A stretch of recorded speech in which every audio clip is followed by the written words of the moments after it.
run into Badlands. Explain those Badlands. That's a hell of a name.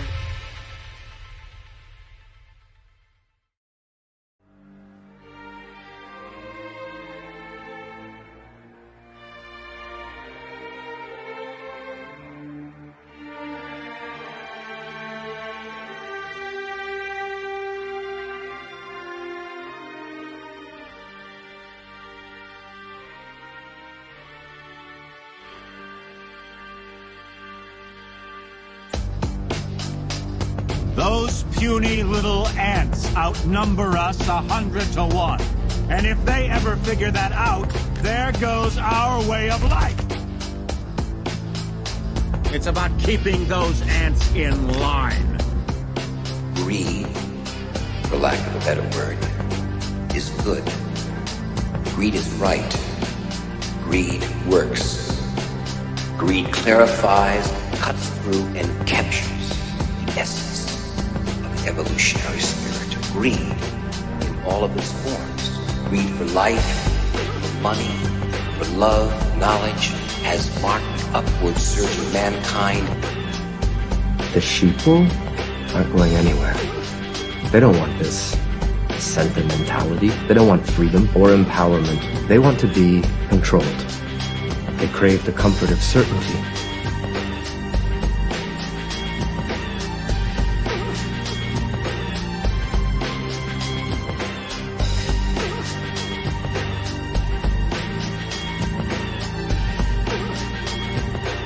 The way of life could be free and beautiful, but we have lost the way. Greed has poisoned men's souls, has barricaded the world with hate, has goose-stepped us into misery and bloodshed. Our knowledge has made us cynical, our cleverness hard and unkind. We think too much, feel too little. The misery that is now upon us is but the passing of greed, the bitterness of men who fear the way of human progress. Don't give yourselves to brutes, men who despise you, enslave you, who regiment your lives, tell you what to do, what to think, and what to feel, who drill you, diet you, treat you like cattle, use you as cannon fodder. Don't give yourselves to these unnatural men, machine men with machine minds and machine hearts.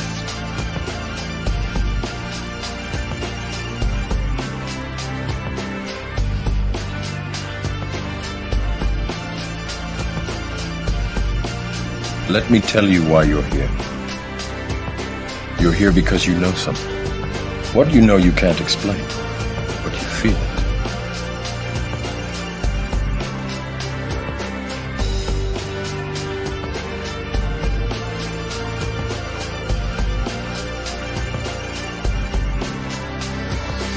Trying to free your mind, but I can only show you the door. You're the one that has to walk through it.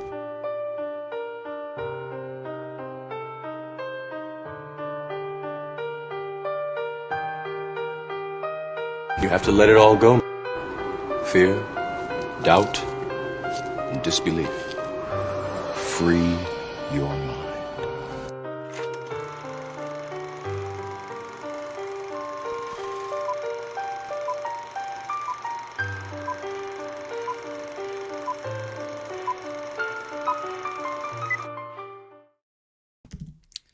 Hello, everyone, and welcome to Defected, episode 81.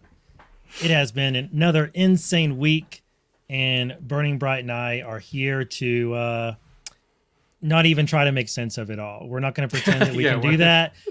We're just going to yap and talk about a few storylines that we picked up on that we found particularly entertaining and interesting. Giving up from the opening statement of the show. Yeah. I've totally given up on how I'm going to deconstruct things, and we're going to come up with this brilliant method of understanding what just happened. There's no understanding it, guys. The simulation is off the chain. The coders are on a mushroom trip, and nobody took away their tablets. And so things are just going to be insane until they did mushrooms the mushrooms with people run they the just course. met, which is never a good idea.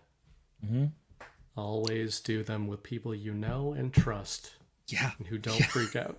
It's good advice. In an environment you have pre-mapped. This is correct. This is good advice. We should do... Never mind. No. That's a bad idea. We're not going to do a defected I know what you're on saying. shrooms, but it would be fun. Yeah. So tonight, we are going to talk about a few interesting storylines. I was serious about that part. We have Trump J6 case, and there's some narratives around that I find interesting. We're also going to talk about the 9/11 plea deal that was on the table. It was signed, and then now it's gone. And Biden, it's all Biden's fault, but Biden didn't have anything to do with it, but it's still his fault. And we're going to talk about Kamala and Trump's appearance at that NDL, what is it? NBL. I've been calling it the Blacktivists Conference. I don't know What are what the it's actually Blacktivists? called. That's a good name for it. Yeah. His appearance there, and just overall the game theory that we think is playing out with Trump and Kamala between now and the election. So, and then in the I don't know if it'll be the second hour, it might be the third, fourth, or fifth, but eventually in this show, Burning Bright and I are aiming to get to a discussion that is going to focus on approaching life as if it's a video game, basically, and applying some lessons from the video game world to life and how we approach things. More or less. Like it even if you're not a gamer. Don't worry about that. We basically touched on this topic just a little bit, and before the show started, and realized we both wanted to talk about an aspect of this, and just agreed to. We don't really know where it's going to go, so should be fun. Should be fun. Tonight's show is brought to you by River BTC. Are you ready to diversify your assets with Bitcoin? Introducing River, the official Bitcoin partner of Badlands Media, where you can navigate the world of Bitcoin with confidence. With River, you can buy Bitcoin like a pro. With the assurance of being licensed and regulated right here in the United States, River ensures your Bitcoin journey is smooth and secure with on-demand live support at your fingertips. River empowers you to grow your portfolio without any unwanted surprises and eliminates third-party custodians, putting you in control of your assets. Open an account with no minimum purchase requirement. You can get your Bitcoin journey started with just $10. Visit badlandsmedia.tv/river to create your River account today. That's badlandsmedia.tv/river. River is shaping the future of finance, one Bitcoin at a time. Now, I'd be remiss if I didn't say in full disclosure, Bitcoin is currently crashing. During this show, it's down 10%, 11% on the day. Once you get orange pilled, the Bitcoin maxis used to say this, but you didn't really feel it. You don't really feel it when you first start buying Bitcoin. But after a little while, and you stop thinking in terms of dollars and you start thinking in terms of Satoshis, which for anybody who is not aware, Satoshis are the smallest unit of measurement of a Bitcoin. That's the equivalent of a penny, essentially. You start seeing those dips as major fear/buying opportunities, because usually what those dips signify, I think this one is directly related to the Bank of Japan. I think there's shenanigans going on in the Japan financial markets because it is Monday morning in Japan right now. So I was reading before the show that this crash is being blamed on the Bank of Japan. Anyway, my personal viewpoint on these kinds of crashes now is I hope I get a paycheck soon so I can get some cheap sats.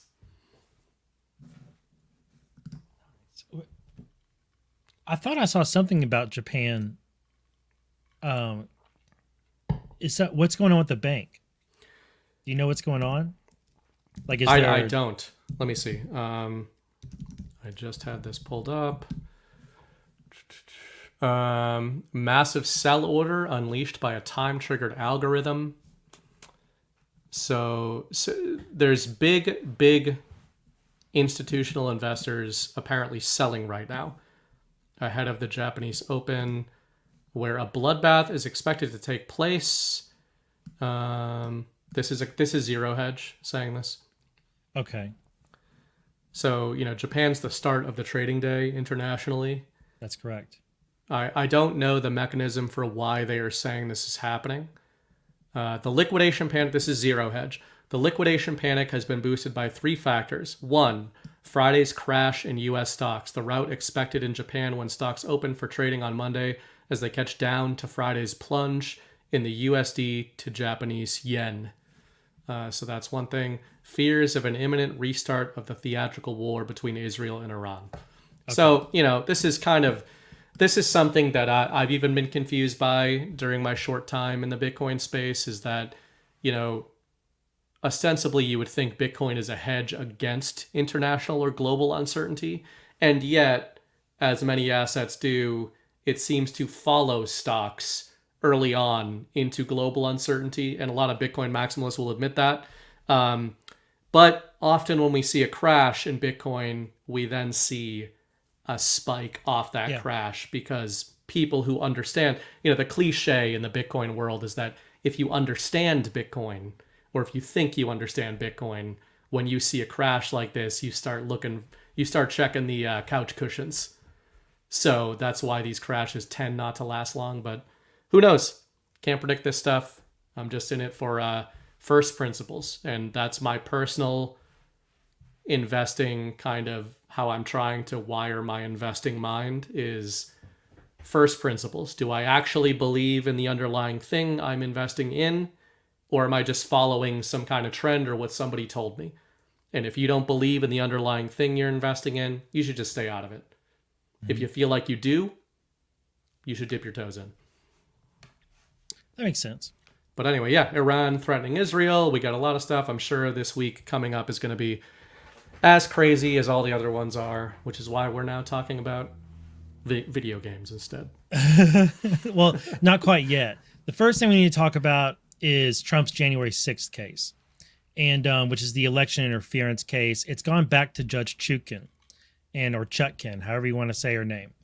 And she got it, immediately ruled on a couple things about it, set a schedule for it, and gave an order dismissing Trump's motion to dismiss for selective and vindictive prosecution.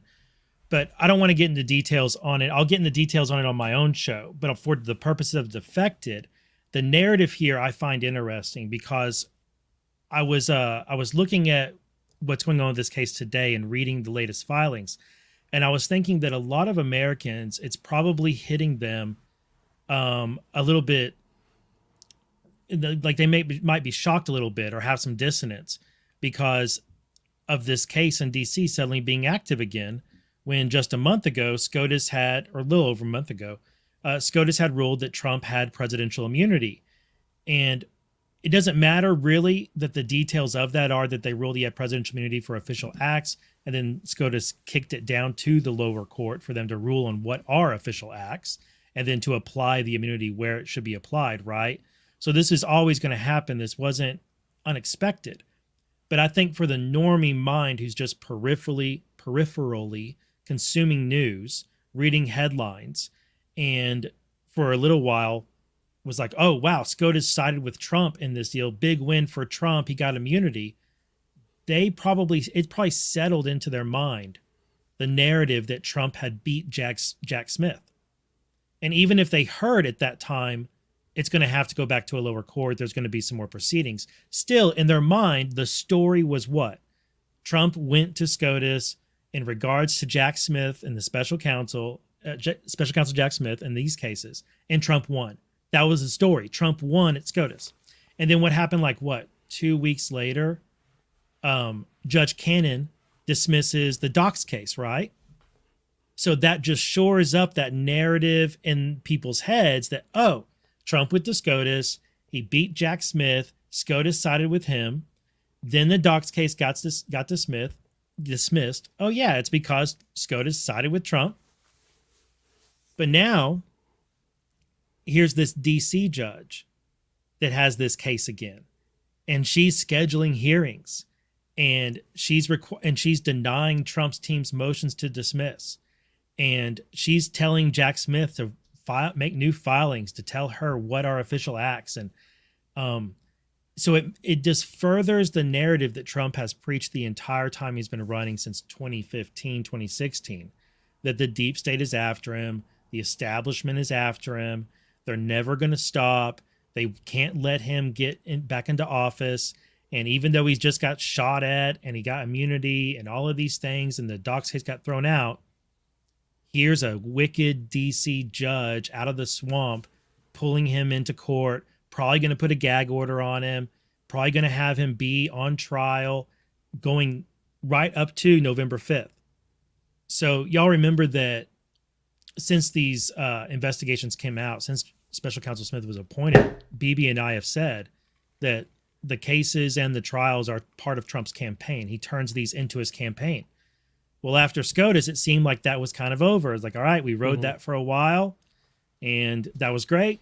Now we're kind of moving on since we got this ruling. Nope, it's coming right back. And I think it's a lot of fun. I love it. But I think there will be a little bit of dissonance out there. And or at least one of my points, if not my overall point here, is that the dissonance is a feature and something we can leverage to our advantage and just say, yeah, because the DC swamp will never stop coming after Trump. That's the story here. That's the appearance here. The details of it are slightly different, but not so different enough that it's not true that the DC swamp is after Trump and putting him on trial, even if it means having him in DC in a courtroom on November 5th, which it seems like that's their intention. Yeah, it's funny because I'll admit, in recent weeks, I haven't looked, you're obviously the deep diver on the Trump cases, which is partly why me and John don't feel like we have to look at them as closely because you're going to tell us what's going on with them. But, even besides that, I would say in the last month or two, I've paid a lot less attention even than I normally would to these cases. And it's probably because of what you laid out there that it seemed like they'd really kind of run their course, especially not even after July 13th, but really leading into and coming out of the presidential debate between Trump and Biden. Yeah. That felt like, July 13th is a massive, American history inflection point. But in terms of just recent InfoWar acts or chapters, if I'm looking for a line of demarcation, it felt like the presidential debate, because a lot of people in this community sort of believe that whatever happened on July 13th, whatever the truth of the matter is there, kind of came out of the debates. That's how I feel anyway. It felt like whether this was a lone wolf situation or a patsy situation or something that we haven't even been exposed to yet, in terms of what actually happened in that attempt.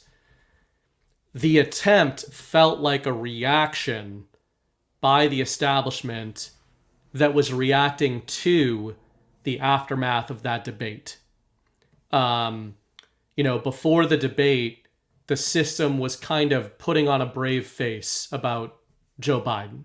Like, there was some panic in the polls that we've covered on many of the shows, but they were still, half the media was still trying to say, well, Biden just needs to have a good performance and he can still win and the American people don't want Trump, etc. Because of how catastrophic that debate was, it seemed to catalyze a panic in the establishment that may or may not have resulted in somebody doing something on July 13th. The reason I say that is I wonder aloud if after July 13th and something so seismic that occurred just 3 weeks ago, are normal Americans going to engage narratively with anything coming out of a Chutkin case and a gag order with Donald Trump? And I don't say that to disparage this whole, digging into this stuff. I more say it's incredible to map the level of escalation in the collective mind. When you talk about tension in the American sort of zeitgeist, we've been talking about tension since 2016. I mean, obviously, since we've been doing this show for 2 years, we've been talking about all this tension in the collective mind. 6 months ago, new deployments that were coming out in legal cases against Donald Trump, they were dominating the news cycle. Remember when it felt extraordinary that Donald Trump was indicted in the first place? Like that was an extraordinary thing. So I'm actually going to spin this into a positive. The fact that I think that somewhat seismic developments in Trump legal cases are barely coming across my feeds in the info war, where I am surrounded by MAGA people and mainstream media, I think is a horrible thing for the establishment. Agreed. Because it shows that the American people are like, not only do we not care about this, we don't even care if Donald Trump is guilty of everything you're saying. Literally none of it matters in direct comparison to the current sort of landscape of geopolitics with Israel, Iran, Russia, Ukraine, however you want to go there, and even national politics where everyone's talking about the election, right? Like even mainstream political analysts, they're not talking about Trump's legal cases, which what's funny about that is it sort of shows that they are admitting that there's no basis to any of this crap in the first place. Well, I think they essentially gave up on them back in April, May time frame. Yeah. I noticed a change in the tenor of reporting, and with respect to Jack Smith anyway, and also Fani Willis. The Manhattan one they went all in on, but the Manhattan one, it's a bit different. It's a horse of a different color compared to the Jack Smith ones. But I totally get what you're saying. I don't think I disagree with you, but I do want to point out to you something you may be missing, which is that these cases happening this late in the election cycle make them a factor that can't be ignored, because one, it's against DOJ policy to do this kind of stuff within 90 days of an election. Right? Yeah. And we're now there. We're now at 90 days into the election, and you have a DC judge she hasn't said that Trump had to be there in person on this upcoming hearing, but I wouldn't be surprised if she does. And we know that there's still a gag order that applies with the Manhattan case, although it's a little bit loosened from what it originally was. But with Judge Chukin, I get the sense that this case is actually going to become a much bigger story again. And I wouldn't be surprised if the media use it to retell their J6 story and their J6 fear-mongering over and over and over again. The whole Trump dictator thing. He almost overthrew the country. Like, I really think they're going to push that, in this case is going to feed into that narrative that they want to push. But the thing is, it also feeds into Trump's narrative that they're trying to stop me from getting back in because they don't want you represented in Washington. And I'm an outsider. So it's advantageous no matter how they play it. It always ends up feeding to Trump's advantage because they can't stop him. All they can do is try and do narrative damage, but he flips the narrative back on them every time. That's why we wanted to talk about, just for the audience, this subtopic, along with a couple others with Kamala and 9/11, the 9/11 plea deals, is, the overarching sort of theme to them is that game. It was making us think of game theory when you just said, it's kind of funny because the way you just laid out why the cases matter versus me saying they don't matter narratively. When I say they don't matter, I'm saying people don't care that Trump is being accused of being a felon. But you're right to point out that it's almost way beyond that.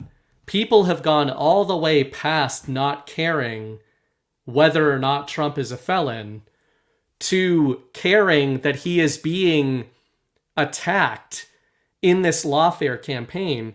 And the fact that they are doing so, and like you said, if they try to roll out January 6th branding in August, September of 2024, if July 13th hadn't happened, that would already be just atrophied, right? The narrative has been wrung of all of its mass psychological value completely. And you're going to roll that out when the only violent political act in the United States that has made headlines in recent months has been carried out allegedly by a left-wing extremist bent on the destruction of of who represents the MAGA movement, right? And then that's the surface level narrative.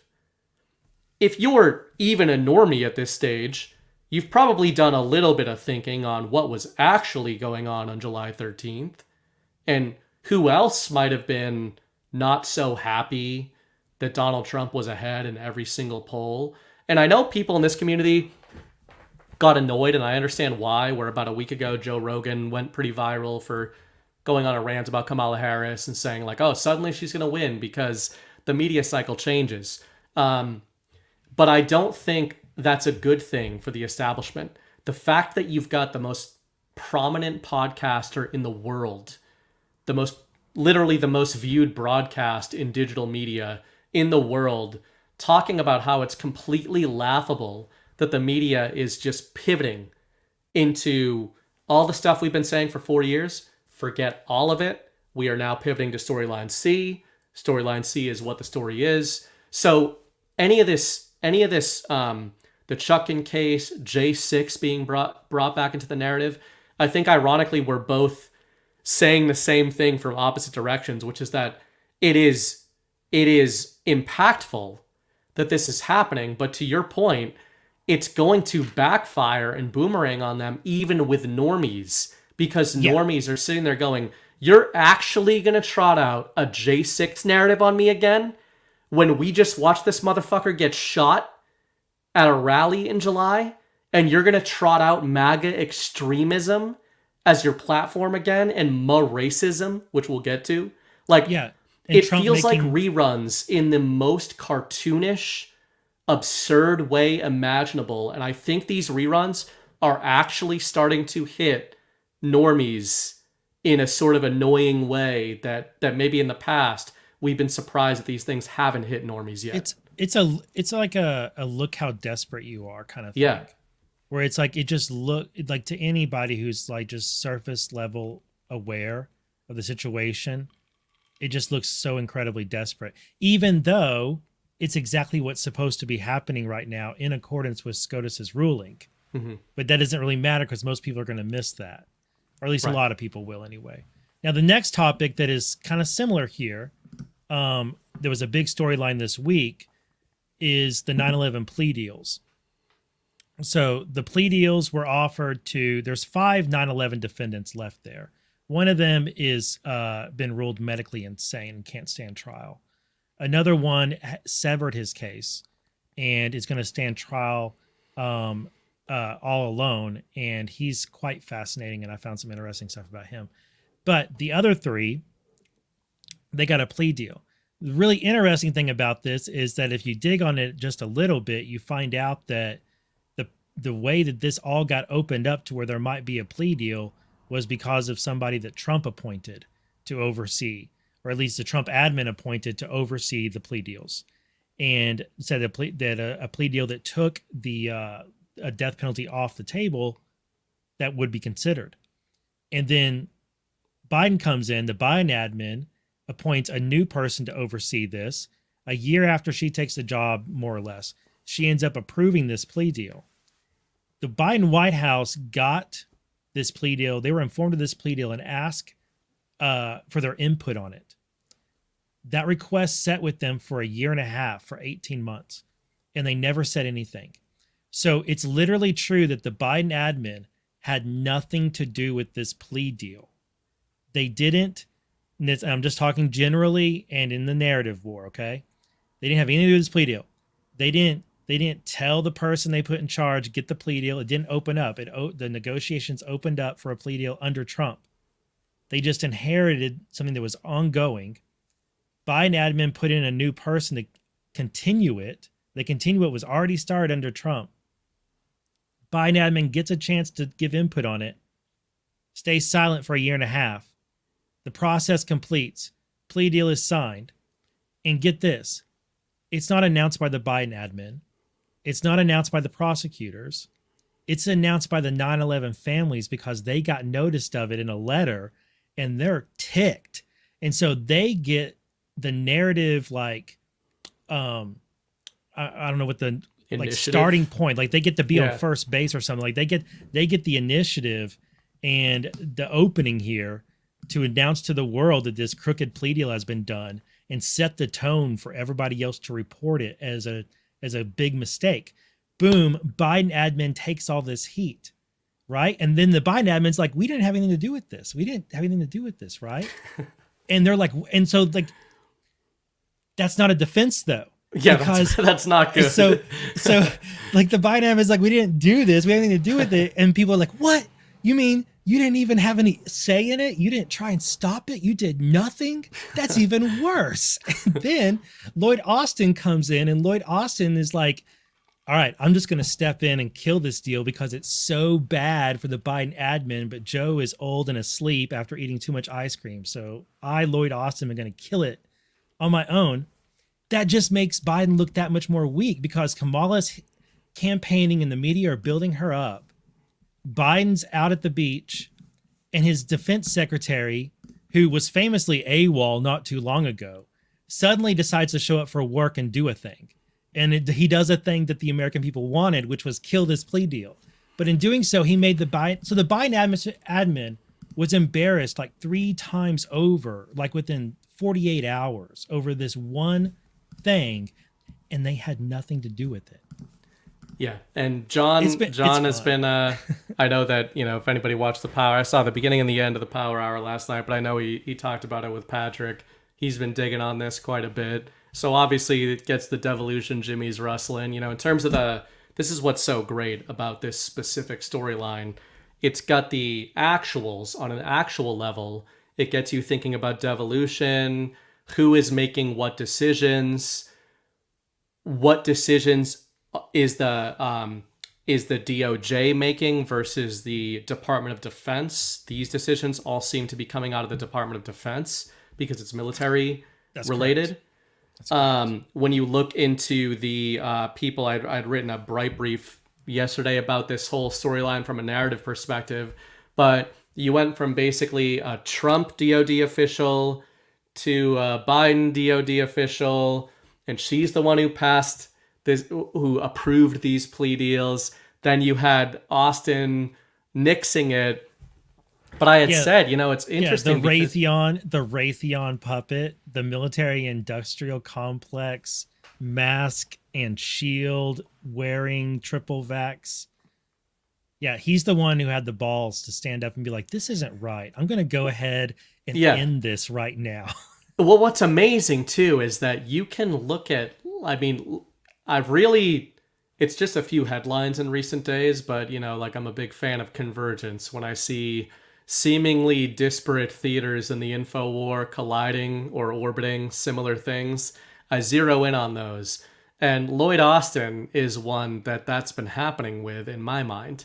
Because besides this, we had another story that came up. I don't know if you saw this. I'll actually pull it up.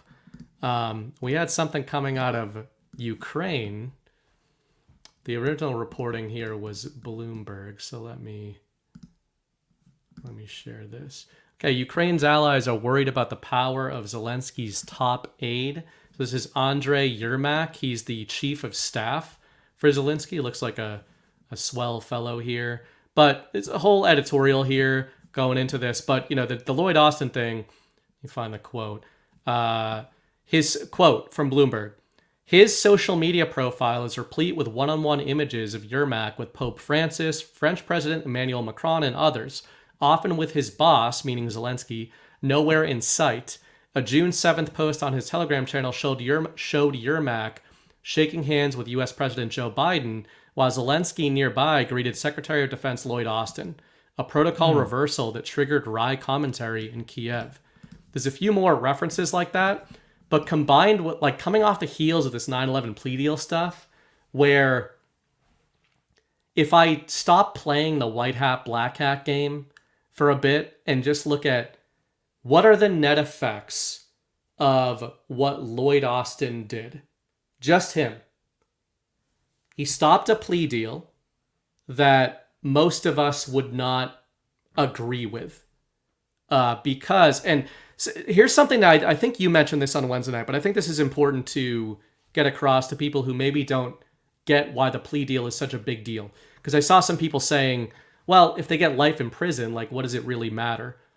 to me, the plea deal, it's not about life in prison versus the death penalty. You can argue back and forth about which is actually a worse punishment, right?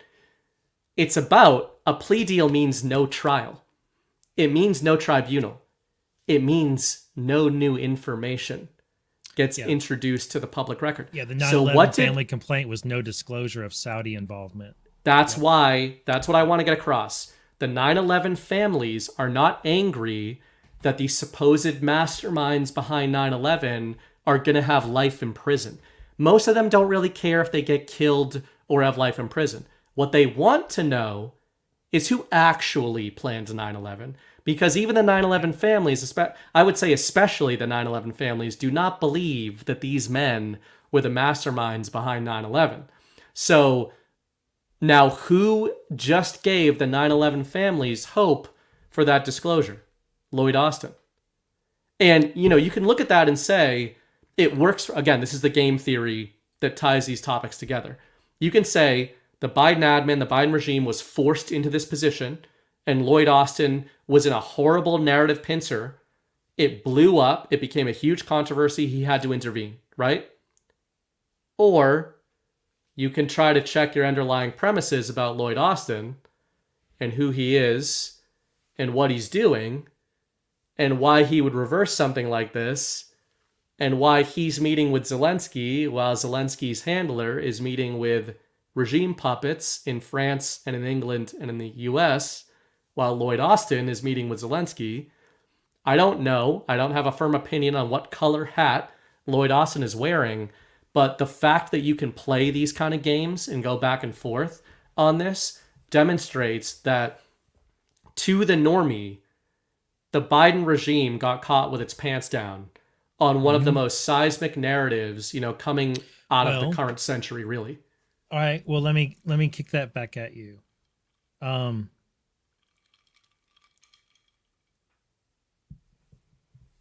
I see this as a time bomb that the Trump admin left, the Biden admin, and that the Biden admin failed to defuse.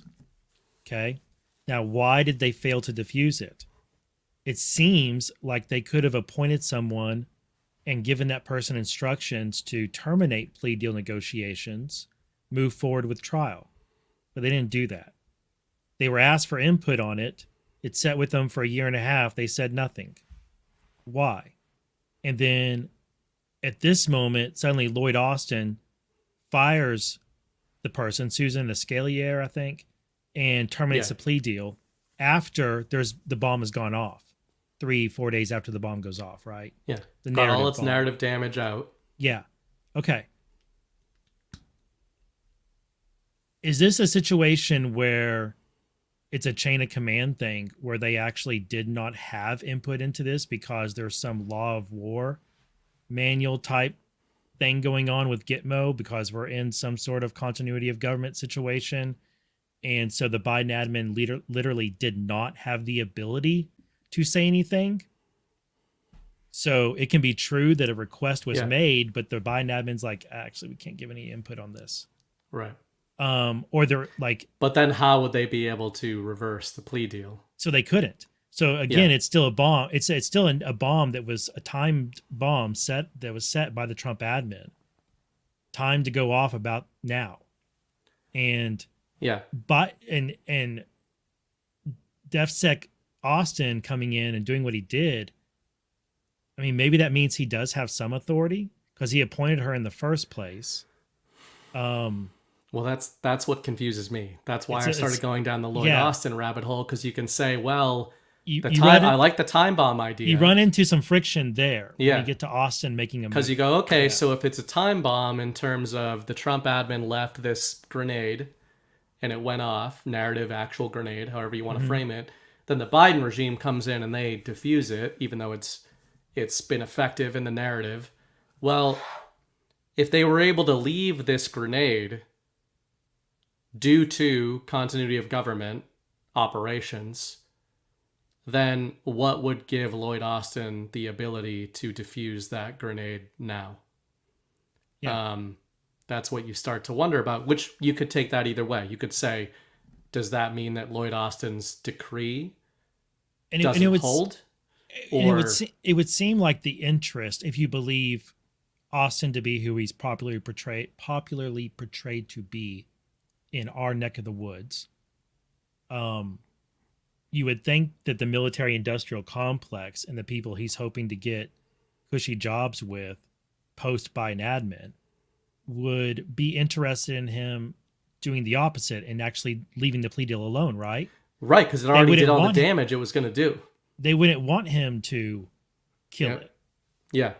And they That's why I started looking at him a lot, of saying, this doesn't feel like, like if I'm trying to engage with Lloyd Austin as a deep state, Biden true believer, regime, SecDef, and he comes in and, the bomb went off, let's prevent it from doing any more damage. Well, this already did massive damage to the regime narratively. Yeah. So I guess the reversal maybe has some merit, but, once it's already blown up, you'd think as the regime, you would just say, yeah, I mean, the damage has been done narratively, so this is what we wanted. At least we won't have, the regime, if we have anything to hide that could come out in any of these trials or tribunals that were set to take place, we don't have to worry about that now. Well, Lloyd Austin just came in and just said, actually, you do have to worry about those tribunals. Okay.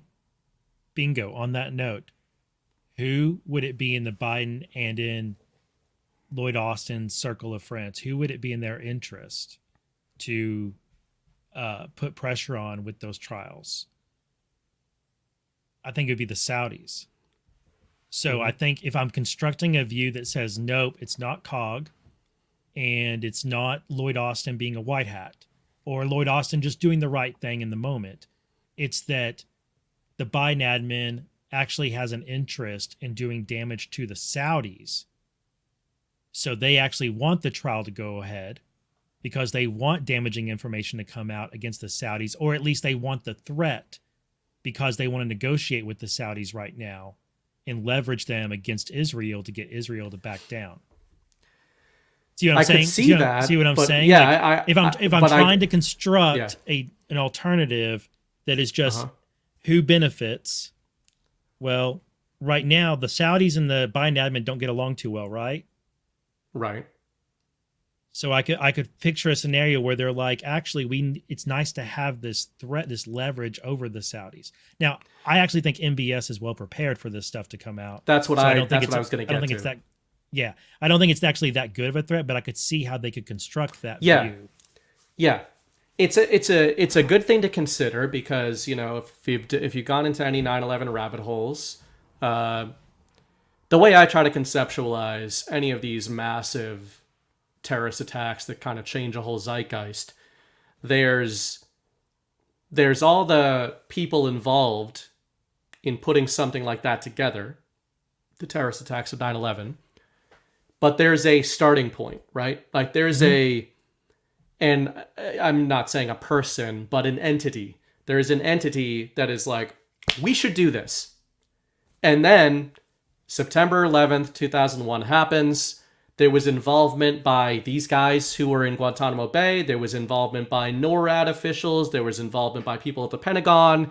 There was involvement by Saudis. There was involvement by Bushies, right? Like, however you want to frame this, all the way down the chain from the impetus to the actualization, how many people are implicated in this. But the most important thing is, where did that chain start? And I don't believe that chain started with the Saudis. And I think most people that have looked into 9/11 do not believe that chain started with the Saudis. The Saudis were probably the sort of actualization arm of how this was forwarded. But when you mentioned Mohammed bin Salman, I think it's fascinating to consider the regime could think that they've got him / Saudi Arabia over a barrel when it comes to 9/11 disclosure because of the involvement of the Saudi government in 9/11. But many of us, Ghost obviously at Badlands is kind of foremost on the Saudi stuff, but been saying for a long time, Bin Salman is on something of a redemption tour for Saudi Arabia. And how do you have a redemption tour if you don't have significant damage in the Western mind in the first place? So when you say the word prepared, I think that the Saudi involvement will be disclosed of 9/11. And you know what that then does? That gives the public mandate retroactively to the Saudi purge that one Mohammed bin Salman implemented several years ago, right? Where he gets to come out and say, yeah, motherfuckers, all those people in the Saudi government that perpetrated 9/11, I took them all down. And your government has been demonizing me for taking them down, which then, my big point here is, which then leads us to the next question. Why, if I am Mohammed bin Salman, is your United States government very angry that I arrested all of the previous leadership of Saudi Arabia? Because 9/11 was an attack on American soil, planned, funded, and partially carried out by Americans in the United States government on United States citizens using Saudi funding, Saudi proxies, and Saudi manpower. That is what happened on September 11th. The Bush administration helped carry this attack out. I believe they planned it. They had NORAD step down. The Saudis didn't call NORAD to have them move their flights that day. The Bush regime had them do that, right? So the path was cleared. So if you're bin Salman, ironically, an attack about Saudi Arabia, a narrative attack about disclosing Saudi involvement, at first it's going to be really bad. But if you're bin Salman, you get to say, yeah, do you want to know even more about it? Do you want to know what really happened? Do you want to know what I did with all of those names? Every name that comes out in any disclosure article about 9/11 with the Saudis, they're going to be names that Mohammed bin Salman arrested in 2017. So this is, again, a game theory thing where I think that could be the approach of the regime, but is that actually going to work? Yeah, I like that. I want to add that before Austin killed this, I'd already made peace with this plea deal. I can't speak. I had already made peace with this plea deal because I had noticed this other case, this individual whose case was severed from it, because originally this plea deal was going to be for all 5 remaining 9/11 terrorists. But like I said, one is ruled mentally unstable, and then the other one, his case was severed. He didn't want to do the plea deal. Well, the guy whose case was severed, al-Baluki or al-Balukar or something like that, he handled finances for the Saudis and banking and travel arrangements. And the drops specifically point to disclosure related to Saudi involvement in 9/11 that is specifically about banking records, finances, and travel arrangements. So I was like, wait a minute, the one guy who's left out of this, who actually is headed for trial in Gitmo, is the one guy whose responsibilities are the things the drops say are going to be disclosed. Which ties everything together, right? And I was just like, oh man, this is awesome. Like this plea deal thing, we can milk this for the narrative value against the Biden admin. There's tons of like low-hanging fruit that Trump can get here. And then when he gets in, he can do so much to just say, I'm going to make this right. Like if the plea deal sticks around for another year, Trump can come in and be like, we're going to make this right. We're not doing this plea deal. There's just so much. It's just easy for Trump to ride this. But I noticed he stayed out of it a bit. Yeah. And he did. I wonder if it was because he was allowing it to just really set in how bad it was, and then Austin to come in and kill it, which refocused and did the Barbara Streisand effect on it all over. Streisand affected it all over again. Yeah. Because even the normie news, like the mainstream media headlines, were talking about how unprecedented Austin's move was, which didn't happened look good first, on Biden. BB? Which happened first? Did the announcement of the journalist coming back from Russia happen before Austin killed the plea deal? Oh man, I don't know, but because if it did, if it did, then Austin doing that acted as a competing story against that huge narrative win for the Biden admin. Right. If the sequence I of feel like stories, the 9/11 thing was after, but I may be wrong. Maybe Chad can help out. 9/11 it just makes what Austin did that prisoner much swap. worse. It Yeah. just makes that what Austin did like For the regime. yeah, for the regime. Is what- Yeah. Yeah. Yeah. Because ideally he would have done that, and then 24 hours later, announcement of all these Big journalists coming home and the prisoner swap, and yay, Biden and Kamala, you did such a great job. Well, all the European newspapers report that Biden and Kamala had nothing to do with it, and it was actually a bunch of European power brokers who did it. Right. Yeah, I'm not sure what the order was there. I mean, it's a whirlwind now. I do think that 9/11 was first. No, was second. I may be wrong about that, but it's, again, like you said, I think this is a sort of template that we've talked about quite a bit. I mean, even going back to, this is a much smaller narrative, but we talk about people reacting to narrative deployments quite a bit. And one of them that I can remember is, a couple of years ago, the IRS, 80 whatever thousand, they're going to get you and they're going to forgive everybody's loans. And, they're going to get you and they're going to forgive your neighbor's loans, those damn hippies next door. And they didn't really do that. And every time I say this on a show, there's like one person who's like, look at this, actually, they forgave like PhD Thomas Sutherland's loan on the... They've forgiven a tiny, infinitesimal fraction of the loans that they campaigned on forgiving because the Supreme Court keeps blocking the loan forgiveness. The reason I bring that up is that Kyle and I at the time, when those headlines were going around of 87,000 IRS agents, and look, they're training in hand-to-hand combat, and they've got AR. Hey, has anybody in chat been attacked by has the IRS come and killed your grandma? If that's happened to anybody in chat, please let me know, and thoughts and prayers. Also, you're lying. Yeah. But so what ended up happening? Nothing happened, and we get accused sometimes of being like retroactively proving the stance of not reacting to the news cycle. Yeah. That was a case where when that happened, we were like, hold on. There's an approximately 0% chance this is going to happen.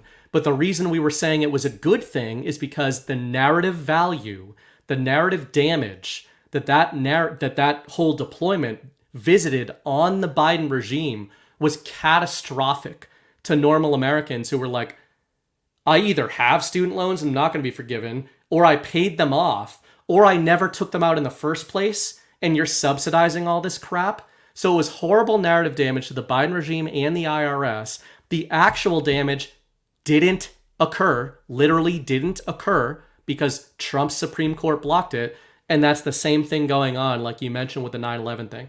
Plea deal comes out, mass narrative damage, as if the plea deal happened. This is why I am correct when I say that the narrative is as or more important than the actual, because we just got all of the narrative benefit out of this plea deal actually happening, but it's never going to happen. And it was reversed 2 days later. And even the reversal visited narrative damage on the establishment because the media was saying it was unprecedented. And I actually had, when I put out a brief today, I had the headline from, so let me show you this. If you're wondering how the establishment responded not to the plea deal, but to the reversal of the plea deal, this was the Washington Post. Why Austin should leave the 9/11 plea bargain alone. The deal, while not perfect, reflects something good about the United States of America. So, when in doubt of, is this good, is this bad, is it somewhere in between? Honestly, guys, sometimes it is this simple. Look at the opinion pieces of the worst journalists in the world. Yeah. And if they are in favor of something or against it, you should probably be looking at the other stance. So who were they all mad at this week? Lloyd Austin. They were mad at him because he reversed what should have been a good plea deal, according to them. That reminds me of something that I was cracking up at, and I think it's something that only people who watch Defected could really get, because we operate with this type of mindset so often. You know, at least once a week, if not more, we engage with the narrative war in this way. And this story caught my eye this week, and I've like almost shared it 3 or 4 times and stopped myself because like nobody's going to get what I'm saying. But I decided to go ahead and say it because this story is just cracks me up. This WAPO story is only half of Trump's cabinet want him to return to power. And the story couches that as a bad thing.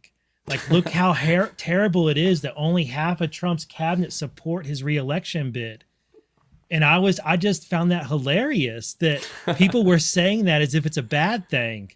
And it's like, I see that headline and I'm like, that's right. Because half of them were swamp creatures. Deep state. Yeah. It's like, go away. Like I don't want their support. Like, there's a couple of them, like 5 or 6 that he has the support of who I don't want their support either. Like, is he Haley wearing can go. sunglasses? I really don't need Nikki Haley's support this go round. But, you know, like the guy makes the point that this is so rare because normally a president's cabinet are his most loyal supporters.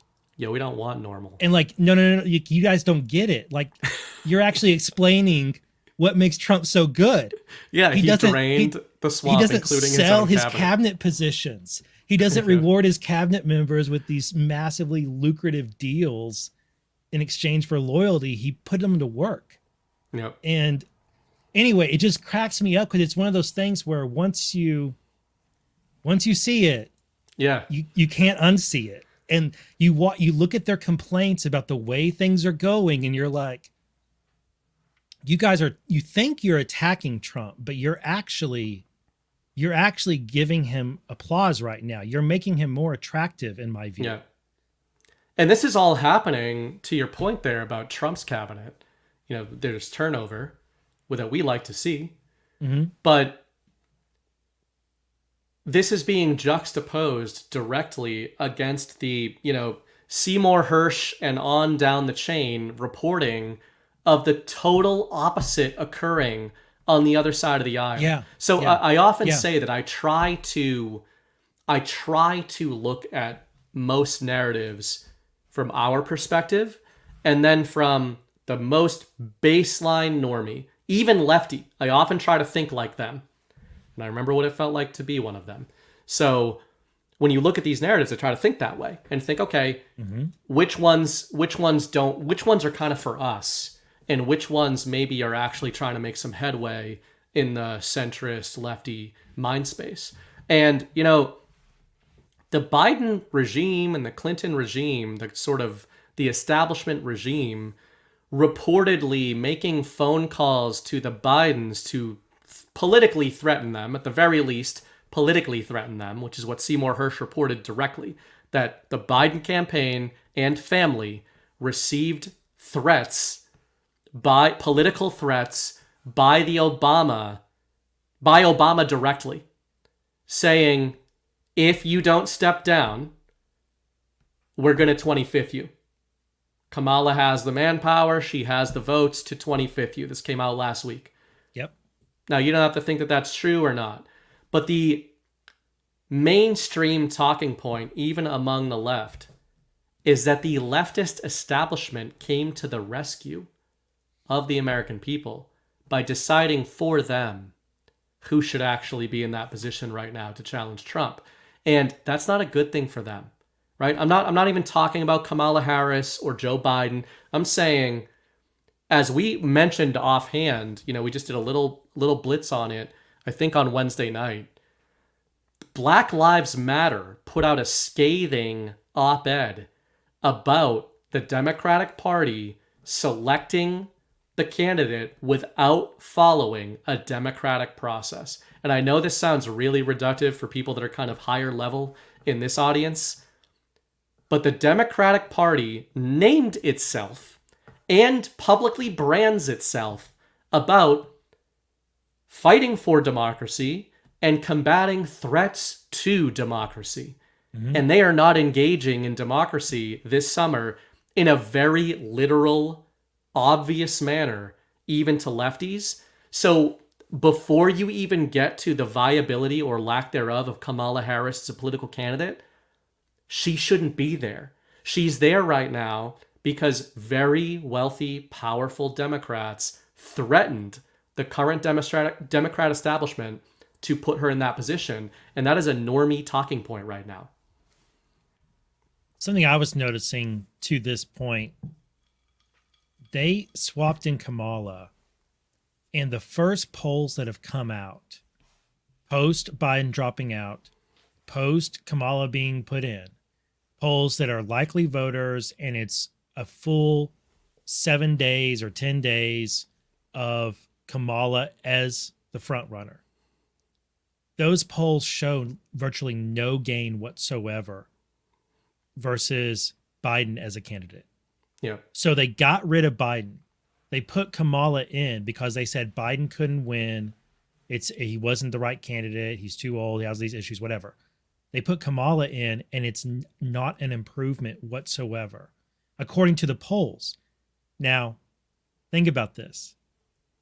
They did this huge launch of Kamala, coordinated launch where they're trying to rebrand her, act as if she's this force in the Democrat Party, pretend as if they've always praised her and she's been doing all this work. Like, they really did change a Kamala, her race. They're rebranding her race. Rebrand her race. Like, they relaunched Kamala. Yeah. Over the month of July. Yeah. And that's factored in here too. And the polls don't show any improvement over Biden. So, and that's the polls they're doing and showing. So what do the polls really say? Right. And that's what I mentioned. And we know that like these polls, like I know all the boohooing and the reeing about polls are bullshit and all this stuff. Polls are used to make stories. Right. And then as you get closer to election day, the polls tighten and get more and more accurate as we get closer. Polls do matter because polls influence how people vote, especially undecideds and people who break late.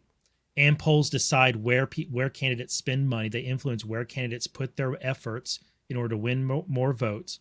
So polls do matter, and they do influence the narrative and people's thinking.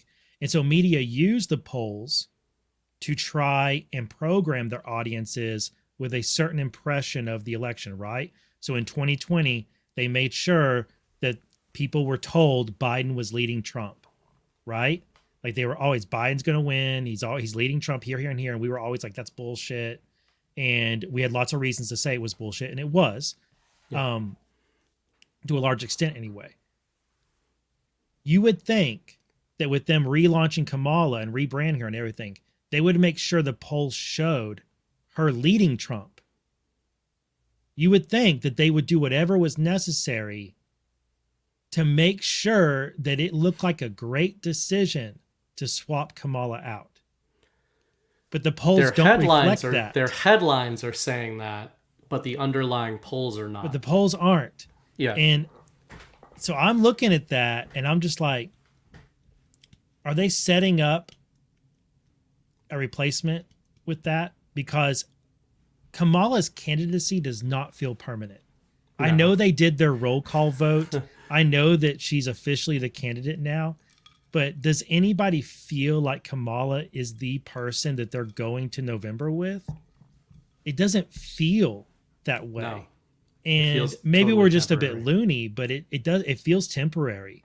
And and I noticed that, right? I noticed no improvement in the polls, which is an argument for them having, well, it's an argument about who they need to pair with her, but it's also can be an argument for her not being the one to run with. But the other thing I noticed is that there's some foreign policy stuff going on with Kamala that is flying under the radar with her staff members. One in particular is involved with leaking classified information related to Iran. And there's some and they're under investigation right now. And there's some other things going on with her related to foreign stuff that either one, threaten her candidacy with scandal, or two, make her look incapable of handling foreign policy. And it's really, I know I've said this on the show before, but I feel even more strongly now that the way media has portrayed her a little bit is a little bit like how they portrayed W in 2000, and they're about to start making the argument she needs gravitas. And they're going to say that somebody brings it. It's going to be Hillary, or it's going to be somebody with foreign policy experience. Like, I'm looking at her candidacy and I'm thinking, where do you slot in an argument for Hillary, and you do it on foreign policy? You say that Kamala needs to shore up that type of experience, and Hillary does that. So, and the polling, I think, I don't know. It was a I don't know what the was. It was like, it seemed like an anomaly to me that the polling was not better. And when you look at polling going back to 2016, Trump is up. He's polling like 10 or 11 points better than he was in 2016 at this time. Yeah, it's crazy. But this is why, I mentioned in the previous topic, the Rogan clip that went viral a few days ago, where he was on with Michael Malice, I believe, and was saying, all of a sudden, Kamala Harris was widely reported by the establishment media as very literally the worst polling vice president ever. That's not hyperbole. She is the worst polling American vice president of all time. And the mainstream media told you that. And now, despite what you're saying about the polls, if you go to Politico or The Hill or Axios or The Atlantic, the headlines, which is all most normies see, are saying things like, Harris catches up to Trump. Trump made a mistake with this deployment on Harris. Trump allies getting nervous about Harris. Kamala Harris, very popular with young voters, right? They're not talking about poll numbers in any of those articles, but the headline, the deployments by the media industrial complex, are giving the illusion that Kamala Harris is the female Barack Obama circa 2008. And Rogan said this, and he nailed it. Now, the point where many in this community, including myself, got annoyed with Joe is he then said she's going to win, and he didn't follow that up by saying she's going to win a fake election. He seemed to be saying she's going to win because Americans are going to believe the bullshit in the media and vote for her as if she is the new Obama. But to your point about Kamala feeling temporary, the reason I wanted to bring up Kamala in this kind of trifecta topic, from J6 to 9/11 plea deals to Kamala Harris and the Kamala campaign, game theory is what is really tying these topics together in my mind. Specifically, the fact that the media, I think these people have all fallen into Trump traps, very, very directly over the last few days. You mentioned it with J6. We talked about it with the 9/11 plea deals. I think the same thing is going on with Kamala. There's the Kamala campaign that I think is taking a bunch of Trump bait that we can talk about in a little bit. But right here, I think what you're seeing is the media is taking the bait of saying, okay, I guess Kamala's the girl and we have to push her as the heir apparent and the one who's going to topple Donald Trump. And then as we saw and as we predicted on Power Hour that they did with Biden, the same media apparatus is going to have to do an about face and start programming their readers within a few weeks, a couple of months at the latest, of why she can't be the candidate and why it's got to be somebody else. So when you're seeing them go whole hog on Kamala Harris, I don't think that that's a bad thing. Donald Trump, I had said this in the article I put out today. Trump did an interview last week and said, if she wasn't my first choice, she'd be my second choice for a candidate. So he's telling them, like, you're doing exactly what we thought you were going to do in the order we thought you were going to do it, and it's not helping you. Kamala's improvement is 2%. Which I don't believe. She polls 2% in the average, if you average all the major polls together. Replacing Biden with Kamala is a net 2% gain on Trump. if you take the average. And now that's polling since July 23rd to August 3rd. So, and there you can see her increase. There's the bump. Whether it's real or not, guys, it doesn't really matter. Yeah, the story. This is the what's polls being... are used to make stories, which is why I'm bringing them up, because our show's about narratives. So these polls will be used to create narratives around Harris, and the narrative right now is that she's worth 2% more than Biden was. That's before she's really been doing a big campaign. Isn't great. Now, it's a small selection. We'll see what the polling is like in a month and what they're using the polls to, what storylines they're using the polls to create then. But it is something to look at, and it's something that if it's not if it doesn't improve and improve quick, the argument for replacing Kamala gets stronger and stronger and stronger. Now, and that's like the real. If she's polling really well and she's beating Trump by 3 points going into the convention, that helps her narratively. As now she's beating, it was worth replacing Biden with her.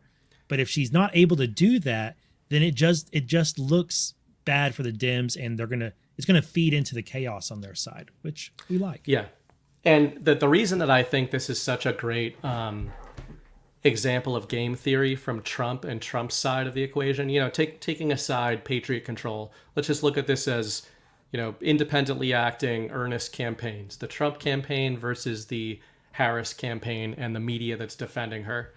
Trump's stop at the sort of, I've been calling it the Blacktivist conference, but the Black Journalists of America, whatever the hell that was, where that was incredible. And I noticed this weekend that was trending on YouTube, and I actually clicked a couple of reactions that had like hundreds of thousands, if not 1 million views on a few YouTube channels I was not familiar with, people that just react to stuff. And they just watched this stuff earnestly. I got the impression from one of the streams I watched that the guy was either a centrist or sort of leaned left. And that did not go well for the establishment. They saw that as a super hostile environment against Donald Trump. They saw it as completely uncalled for. They thought Trump handled it really well. Like a lot of normies thought he handled it well. And the reason I've been saying this is an example of game theory is I think Trump laid out a bunch of bait or used the opportunity of that sort of ambush to bait the the Harris campaign and the media. Stormy Joe put out a thing that I think he's bang on, of saying on one level, the media is now arguing about Obama and Harris birth certificates. That's not good for them, right? Like, let's leave aside whatever you think of of Obama and Harris birth certificates and are they eligible for president or not. The fact that the media is spending time on whether or not their candidate is eligible to be the fucking president is not something that they drew up on the whiteboard 2 weeks ago to be campaigning on in August. Yeah. Like, you've got the least popular politician in the United States, and your campaign right now is trying to convince Americans that it's not unconstitutional for her to even be running for president. So bait number one, shout out to Stormy. The biggest bait I think they took was the race bait. The American people, bipartisan, liberals included, contrary to what some believe, are sick and tired of the race division in this country, because there is no race division in this country. They're sick of the media programming a race division into us.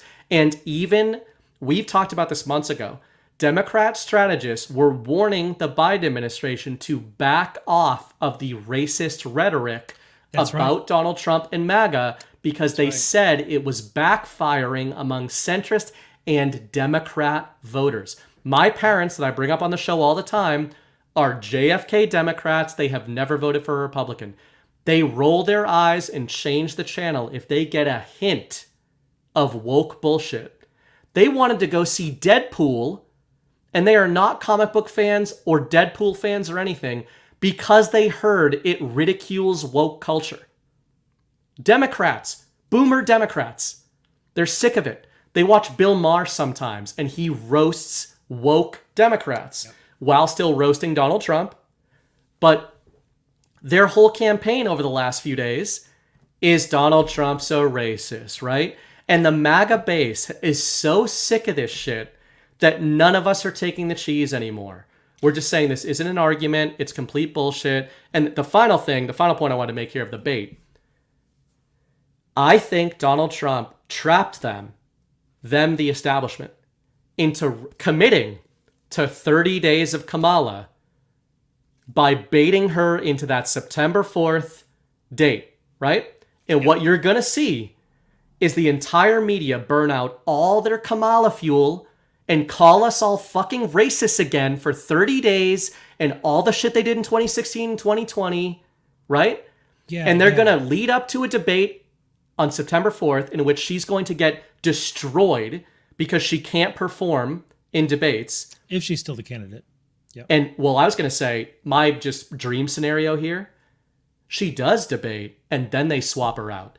And that's 2 in a row that Trump goes to the debate stage, annihilates them, and then the establishment goes, you know what? On third thought, we've got another one that's going to come out here and call Donald Trump racist, right? Like, you made me think of it's just a bunch of bait. Yeah, I hadn't really thought about it that way, but I like that because it's kind of like with my dog Hercules. If there's a ball around, that's the only thing he cares about. And I know your dog is like that too. Yes. The ball is the only thing. So if you ever need the dog to leave you alone or just like change his behavior, you get a ball. And the dog is if there's a ball introduced to the situation, the ball is the situation. Mm-hmm. And that's what this is. Trump allowed the introduction of race as an issue, and he introduced it. Yep. They can't resist it. It is their favorite ball. And so it became the thing, and they just cue up my racist, cue up Donald Trump racist. Let's go with 2016 narrative 1 through 1000. MAGA is racist, orange man bad. Which, something you didn't articulate, but that stands out to me about it, is that Kamala being so unpopular, like you said, but then them switching to, if you criticize Kamala, you're racist. Think about what's happening at the same time as this. They're rebranding Kamala and launching her and introducing her. They're trying to reintroduce her to the Democrats. They need to vote for her. But those same Democrats supported her at a level of about 9% in the primaries last go round. As an Indian woman. So they're telling 91% of Democrats, if you don't like Kamala, you're racist. Yep. Or you ain't black. Right? So like that's what they're not realizing is that as they're defending Kamala and telling Trump he's racist for criticizing her, they're at the same time calling their own voters racist for not liking Kamala. That's why I said it was bait, not because. I like that you. I like. And that's at the very beginning. It's during their introduction, their relaunch phase. It's the worst time to be having this type of defensive. If this comes months later, after the Democrats have already been reprogrammed, and they're like, "Yes, Kamala, she's great. I completely forgot why I didn't like her 4 years ago." It's different, but right now, they're trying to reprogram. The firmware is still updating. Yeah.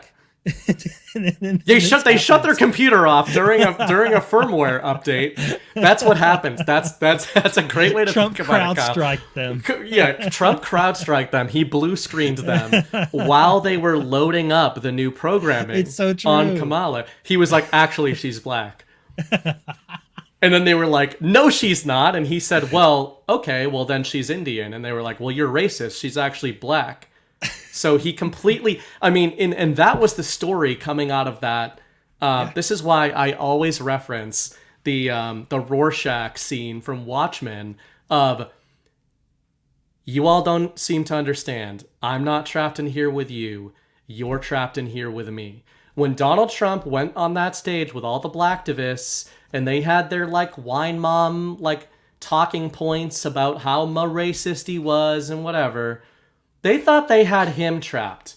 But he goes, perfect. Here we go. You wanted to, like, in his mind, I feel like there was the, are you sure about that meme? Just playing over and over again. Like, are you sure that you want to do the racist thing again? In this current sociopolitical climate. And, sometimes I think not sometimes, often we are in a bubble, right? Like this whole community, we're in a bit of a bubble of really direct path thinkers, obviously Trump supporters, but even besides that, we feel weird around a lot of Trump supporters because they're just kind of normies and they listen to Ben Shapiro unironically. So we think that that's weird to do. But I am telling you, so I know this sounds silly, I mentioned it a few minutes ago. Deadpool and Wolverine, not a great movie. Entertaining as hell. And the whole premise of that movie's about to make $1 billion in like 12 days. And the reason is because it savagely tears apart woke culture. For 2 hours, it talks about how bad Marvel movies have been in the current era. It makes gay jokes, it makes innuendos, it makes a bunch of racist jokes, and people are flooding to theaters to see that. That is significant because that is the cult. You don't get $1 billion movies because Republicans like them. That doesn't happen. You get $1 billion movies, Democrats see movies at like a 3 times higher clip than Republicans do in American culture. To get $1 billion movies in this zeitgeist, you need to hit lefties. And they are going to Deadpool knowing that it's going to tear apart wokeism and woke culture. I know that seems tangential to politics, but that is the environment in which the establishment is trying to rerun the Summer of Love deployments from 2020 about Donald Trump and MAGA. After 2-3 weeks after he got shot at a rally. So this was not their, like my stance here is, whatever you think about how effective that might be among whatever percentage of the population, it was not their plan to run with a Trump racist platform heading into August and September. That was not their plan, and Trump baited them into it because, like you said, they can't resist. He just dangles that bait out there. Well, I don't even know if she is black, actually. Somebody should look into that. And if you guys haven't taken a look at quote-unquote black Twitter, they don't like Kamala. They've never liked Kamala because she's seen as a super insulting, fake black bitch who panders and ridicules them and basically pantomimes what she thinks black people talk like and sound like and act like.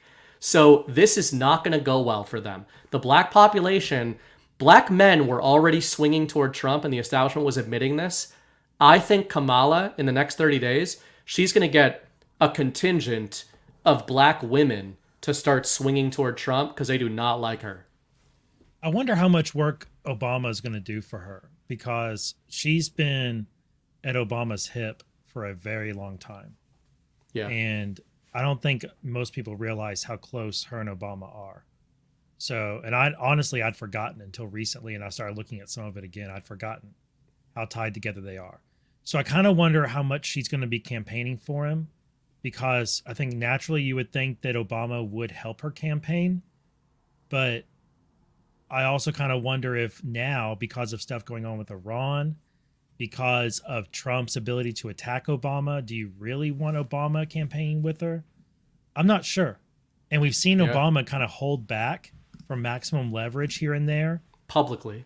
Yeah, publicly. So, I'm not sure that, like, on the one hand, you would think that Obama might be able to undo some of that dislike for Kamala, but I don't think he can. I think that him defending Kamala and trying to make the case for her actually does more damage to him. I agree. It makes it all look like the establishment. You know, Donald Trump's branding? Donald Trump's branding, his branding, is the establishment against me, against you, right? Against you, the American people.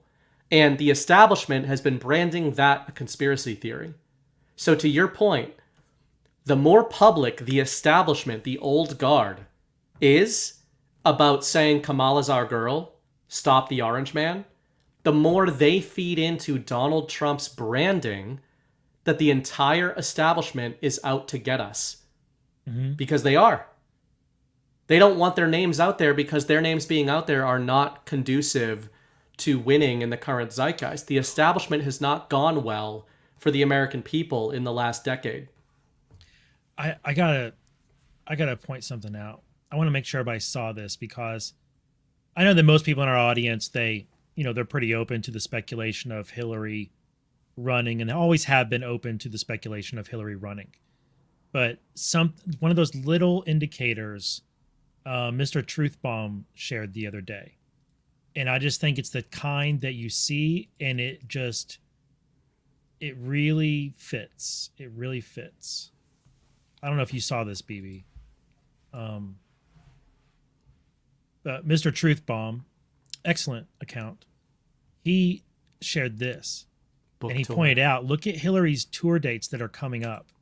Yep. Does that look like somebody who's running for office? Like, it says that she's doing these. Oh, it didn't switch to my screen. Hold on. Switch to an image so you can see. So, look at all these dates. Those are campaign stops. Maybe I'll go to the Boston one and troll her. I mean, these are big cities to go to anyway, and maybe she really is just doing this for her own project. Kyle, but look at that gap between... How easily could this be flipped into a schedule for campaign stops? I mean, look at that gap between Boston and San Francisco and what's right in between there. That's right. The convention. Isn't that And where is the convention? It's her and Obama's home turf. Yep. So good find by Mr. Truthbomb. And it's just one of those little anecdotal things that you're like, that strikes me as actually meaning more than it literally says. Like there's... Oh, she doesn't want to be in the... She's done with politics, Kyle. She has no designs on the White House at all. She's just, launching a national book tour. And the tail end, or in the meat, the last 100 meters of the most contentious American election cycle ever, where her party is seen as falling apart. That's why I said a little while ago, if I was a writer on this script, I would say, you know what you do against the deep state? You have them swap out their second candidate in 3 months after the second catastrophic debate loss to Donald Trump. And you come up with whatever laundry list of reasons on September 5th that Kamala needs to be swapped out, because at a certain point, you're going to start to be able to look at the normies around you and go, are you seeing this? How many candidates are they going to put forth against Donald Trump, then admit to you that they have no chance of beating him in an election before swapping them out for another one that they then convince you is going to beat him? And then, I know, we'll see. Who knows what's going to happen in November? But if this trend repeats and repeats and repeats, there's an increasing number of people, especially establishment figures in media, baiting out those headlines about threats to the election. And are we going to have an election? I mean, there's been plenty of figures, even around Trump, that have been questioning whether or not we're going to have one. So if you're wondering if American people are going to question why they would delay an election, if they swap out 3 candidates in a row, that might go a long way. I feel like I'm doing a disservice, or I'm underselling Mr. Truthbomb's point here. He points out here that Hillary's hometown is where the convention is this year. Her new book is specifically selected to come out 3 weeks after the Democrat convention on August 22nd. Her book tour was specifically planned for September, October during election season or campaign season. Her book tour ends October 28th, the anniversary of the first Q drop. And her book is called Something Lost, Something Gained. So something lost 2016, something gained 2024. Yep. So I just wanted to highlight that. It's always been Hillary, as Ghost has been saying. She's the villain we deserve. She's the villain. This is why this is another great example of where you could go through that whole segment we just did and come away with that totally dooming out and saying, look what they're going to do. They're going to bring the establishment back in. Hillary Clinton, they're going to steal it for her. But man, when you think of the queue of it all, when you think of the fact that we're able to sit here on August 4th and project all this, and long before it, we've been saying, a lot of people in this community have been saying for months, if not years, that Hillary was going to weasel her way in there. Yeah. The predictable nature of the central narrative is not a good thing for the central narrative. It's more indicative to me of Patriot control or game theory than it is the other side. I know some people disagree with that, but when I see that kind of those dates lining up that you just pointed out, I don't get worried about it. I start to go, you know what this makes me think of? Playbook known. Like, yeah, you guys don't have many moves, and we've known what you're going to do. So we'll see. I mean, you either think that Patriots are not going to stand for just letting Hillary be the next president, or you don't. All right. I think that's about all I wanted to say on those topics. Yeah, you want to do boost? Let's do it. Okay. I got to step away for just a minute. I'll be right back. All right. Let me catch up on these. We got... If you guys are watching live or on replay, you can go to badlandsmedia.tv, hit the support button, and then you can select a show. If you want to send a boost, if you don't want to send a rant, you can send a boost anytime. If we don't get it tonight, we will get it on next week's episode. This is from The Fallen Prince, who said, "Hi guys, long-time listener, first-time commenter. I think we should start calling Gretchen Whitmer Witch Queen of Angmar, especially if she ends up on the ticket, although comparing these people to Lord of the Rings villains is too much of an honor, in my opinion." I can see it. She has kind of a ring-wraithy qualities to her. I feel like if you were carrying the ring in her presence, she would be called to it and let out an ethereal screech, most likely. Then again, I'm sure she just does that normally anyway. I don't think Whitmer is going to enter the political scene. I mean, it's been like the Newsom and Whitmer rumors for a long time, but they just don't... I don't think that they, from a deep state control or Patriot control sort of framing, I don't think that they map onto enough of the collective mind of Normieville to really matter. Like, nobody I know knows who Gretchen Whitmer is. So I don't think it's that seismic. Jim Gibson, $117. Thank you very much, Jim. Just a boost. I appreciate all the research and analysis y'all do. Each of my favorite Anons brings a unique perspective and skill set to the table. Thank you for bicameral points to consider and for helping us navigate the deep state narratives. Thank you, Jim. Very much appreciated. We've noticed a lot of you guys sending boosts in. We didn't know if anybody was going to use that. So that all goes direct to us, cuts out a lot of processing and all that stuff. So we really appreciate it. Nick 401, $20. Thoughts about Christianity being a psyop in that Jesus could only lead us in a positive direction because man couldn't handle the whole truth. Similar to how the truth is being exposed now, only from arrogance do we think that our religion is right. I've been public about I have not read the Bible, but I've said on previous shows, Patriots in Progress, one of the boys on Rugpull Radio, he's got his own Substack that you should check out. But he's also written some features for the Badlands Substack that he has talked about this, about, you know, the Socratic method and approach of Jesus' teachings and parables. And man, it's, you know, like there's many paths to the mountaintop. I was never interested in that stuff growing up, but getting into the Q drops and getting into game theory has made me want to get into the Bible because of how it's written and how he taught, right? Socratic method. I mean, Socratic method was really the Jesus method, but it's pretty incredible. To somebody, I know to a lot of people in this audience, like this is old hat to you, but to somebody who never engaged with that stuff, it's kind of incredible to be like, is that game theory you're using there, Jesus? I think it might be a little bit of game theory.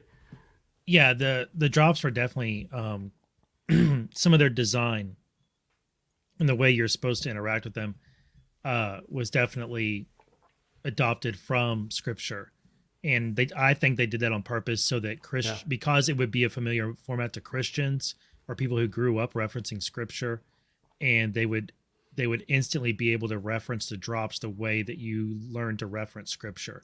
Yeah. I think it would come about very naturally. At least it did for me. And so I think Patriots knew that with the drops, that by doing that, they would be feeding into a skill set, or a mode of research that so many of their target audience already was already familiar with and skilled at. To that person's question about the Bible being a psyop, or Jesus being a psyop, or did they say which did they say was a psyop? I want to be Jesus, careful. but I took it as Jesus using psychological operations in his teachings, which I would say yes. I would say yes. Absolutely. If that's what you intended by the question, it's kind of like I had written my most read feature ever, We Are Q. I had started it with the General Flynn quote, what's the Q-op? A damn good psyop, and basically spend the whole feature saying it is. Yep. It's just, what do you think the psyop was for? Psyop isn't inherently negative. But to your point, though, Kyle, it's interesting for somebody who did not grow up reading the Bible to note that people who did and who studied scripture immediately were comfortable with that framing of the drops. Yeah. But what's extra encouraging about that is that the drops, and that's a good way to put this, it wasn't the subject matter of the drops, of talking about Christianity, that made me want to look at it. In fact, I've said before on the show, it used to make me be like, all right, anyway, get to the stuff, get to the facts, get to the digs. That's what I want. I don't want scripture. But referencing drop 2194 and Q drop this and deltas and whatever, it made me start being able to put sense into people saying Proverbs 10:13 and whatever. Like, for people who don't read the Bible, that stuff, that all sounds like nonsense. And I'm not saying that as a disparaging comment. I'm saying not biblical belief, but often when a Christian, like a real biblical scholar, says something, they'll say like Proverbs number to like another person as if it means anything, but it sounds like gibberish. It's just like, okay, sure. Like Lord of the Rings chapter 17, I guess. Like right back at you, right? Like that's what a normie thinks when you say that. They think like, you're weird and I'm not going to read that. Why didn't you just tell me what you meant? That's what I used to think. Now, when people leave, somebody did it on my Substack yesterday. They left like Proverbs and whatever I don't know how to say that stuff, right? But like they left the numbers, and I immediately went and looked it up because the drops mapped that into me of being like, oh, this must be an interesting or piece of information. Mm-hmm. So I'm just saying that this could be a gateway that Christians probably wouldn't have thought of, not just of subject matter of the drops, but literally how they are laid out, will also make newcomers to biblical writings able to engage with those in an easier manner than if they hadn't ever read the drops. Yeah, I could see that. I could see that because you're because you're understanding how it's being referenced now. Right. It is the same. There's something else that's really similar about the drops and scripture. And I don't know how many religions this is true of. But I know it is with Judaism and Christianity. That there are expressions and phrases that that take on multiple layers of meaning, and that you find yourself repeating a lot. Just like in the drops, where you say nothing can stop what is coming, and patrons in control, and like all these different phrases that have caught on, and that in certain moments you throw them out, and it's either because it has a meaningful impact, or it's funny, or it's illuminating, or whatever. Same thing with Christianity, where you have these phrases that are uniquely impactful, right. And they're not necessarily bumper stickers, but they're an expression that when you say it or you write it, it has layers of meaning that come with it, just like in the drops. So, and those types of having those phrases, binds communities together. It's those being able to exchange those little phrases develops the community and develops your relations with each other. Because whenever you're saying a thing and you understand what we literally mean, but you also understand the other stuff that comes with it that is unsaid, right? And so that develops your camaraderie and feeds your camaraderie. The drops did that, I think, on purpose as a way of building that up. You know where I was exposed to, I shouldn't even say Bible verses, but the chapter and verse kind of, when I started to know which ones were what, was never engaging with them directly. It was when I was training, tons of fighters have tattoos of Bible verses. Like, a lot of them. A lot of them. So I'd be training in gyms, and you're not wearing many clothes, and especially Brazilians. I trained with a lot of Brazilians, but you'd see like Philippians. Philippians 4:13 probably. Yeah, that's the most popular. Yeah, it's on all of them, like from John Jones on down to like the local guy in the gym. But man, you'd see them everywhere. So you're laying against the mats, like waiting for your chance to get like your ass kicked in the ring, leaning against, the wall next to the other guys. And you start those conversations like, what's that? And they would just have the chapter and verse. Like, that's a popular way to do those tattoos. So yeah, it's pretty funny, but all comes back around. A couple more here. Mad Dog 3852, $100. We are traveling to Alaska via cruise from Seattle, missing Deadwood. Word on the street is they're swabbing everyone who leaves the plane. I was a rebel during the original COVID debacle and won't comply. How do I prepare my family to reject as well? Swabbing you to leave the plane? They're still doing that shit? I don't know. That seems crazy. I don't know what you do, man, other than look up like the guidelines or whatever at every single stop and try and figure out how to get around them.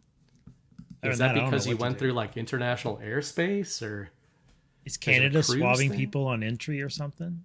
I don't know. Well, he's saying Alaska. Well, he's saying we're traveling from Seattle to Alaska. That's weird. I don't know why they would do that, but well, thank you for the rant either way. I don't know. I mean, thank you. I burned some bridges with family, and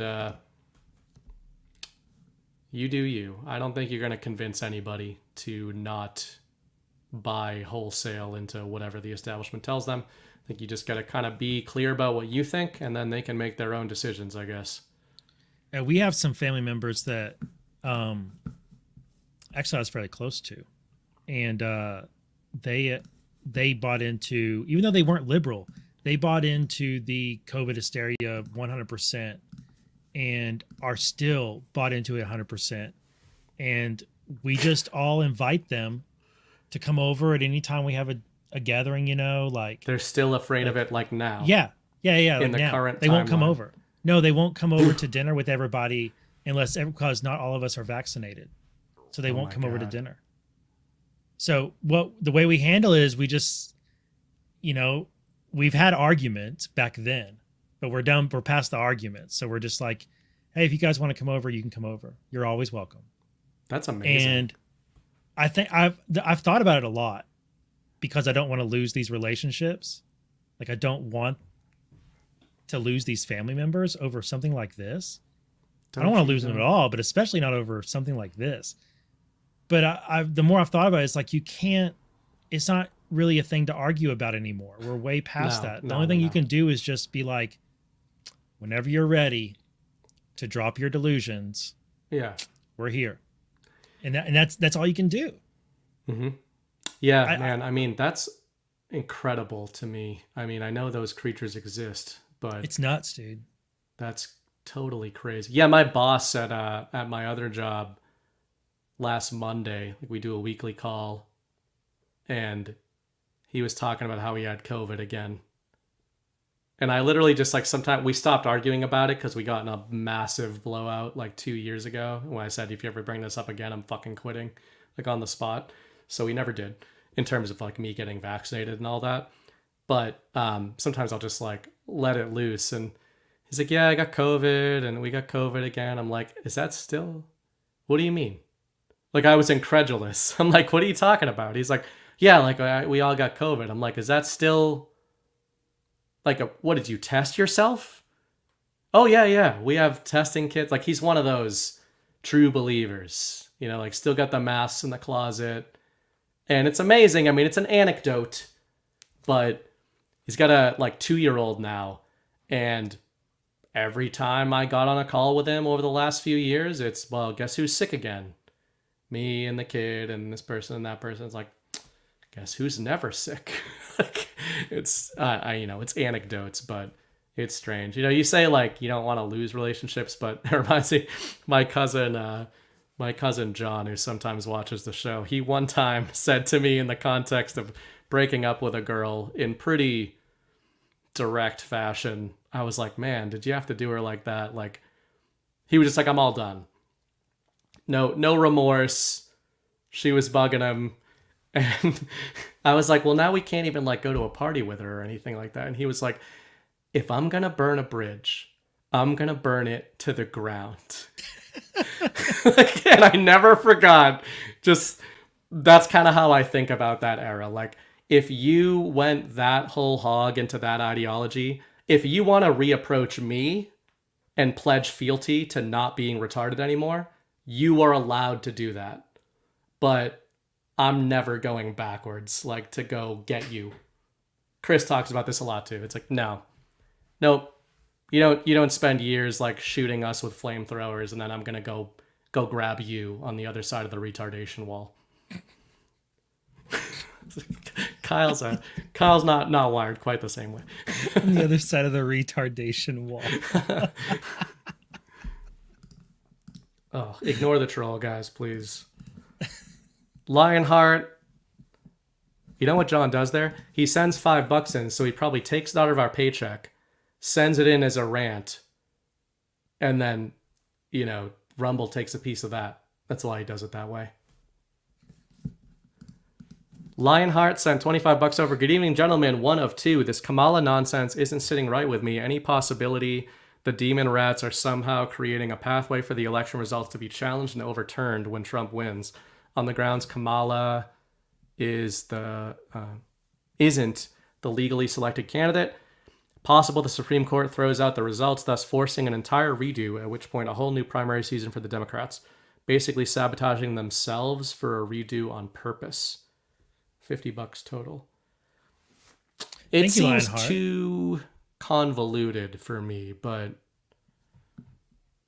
so try to understand that. I don't think so. Creating a pathway for the results to be overturned. To start I don't think so. No, that doesn't make sense to me. That damages the whole election apparatus, which they don't want to do. I'm still all in, like I have been for months, that Trump is going to win on November 5th, and Democrats are going to cry foul and say that he stole it and that Russia interfered or something like that. And then on January 6th, when they go to count the votes, Democrats are going to try and argue that they can't certify them, and there's probably going to be some fake electors floating around on the Democrat side, and it's going to be just like January 6th, 2021, only from the left. And Kamala Harris is going to be up there, and she's going to be like, I can't do anything. I can't send the slates of electors back because Mike Pence and Trump engaged in brilliant kayfabe, which tricked all of you people She's into going to say reforming that the word ECA. for word, too. Yep. She's like, the kayfabe is too strong. She's going to get up there. She's going to be like, Just Human was correct about Trump and Pence kayfabe. And now my hands are tied. I will say, if Kamala wins a fake election, I will still, for the people, accept the post of flaming liberty. I'm willing to do this for the people. Because if I can get in there, with the knob goblin, maybe I can make some stuff happen. Maybe. Or I'll just join the dark side. You'll never see me again. Ali Stuss or Stoos, $25. In light of the Friday night convo, and because I haven't made a GART yet, this is the money for BB to buy some Hypericum homeopathy, the way we healed before pharma, still used around the world. Dosing is frequency, not pellets. Start with 2 pellets every 30 minutes. I've never heard of this. Hypericum. Sounds a little weird. It's spelt a little gaily, I'll say. We're not talking about drugs, are we? We are. Oh. Okay. The genus of flowering plants in the family Hypericaceae. It is... Tell me to eat some flowers, is what I'm picking up.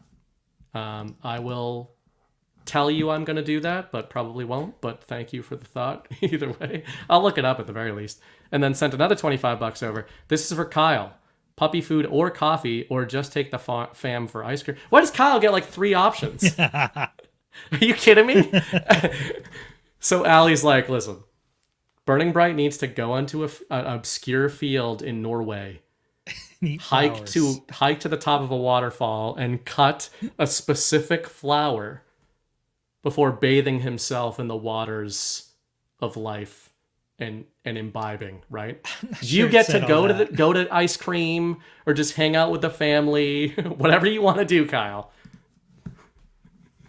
Dude, I had ice cream for the first time in a while the other day. Like, I've had keto ice cream, but I had like real ice cream the other day on Friday.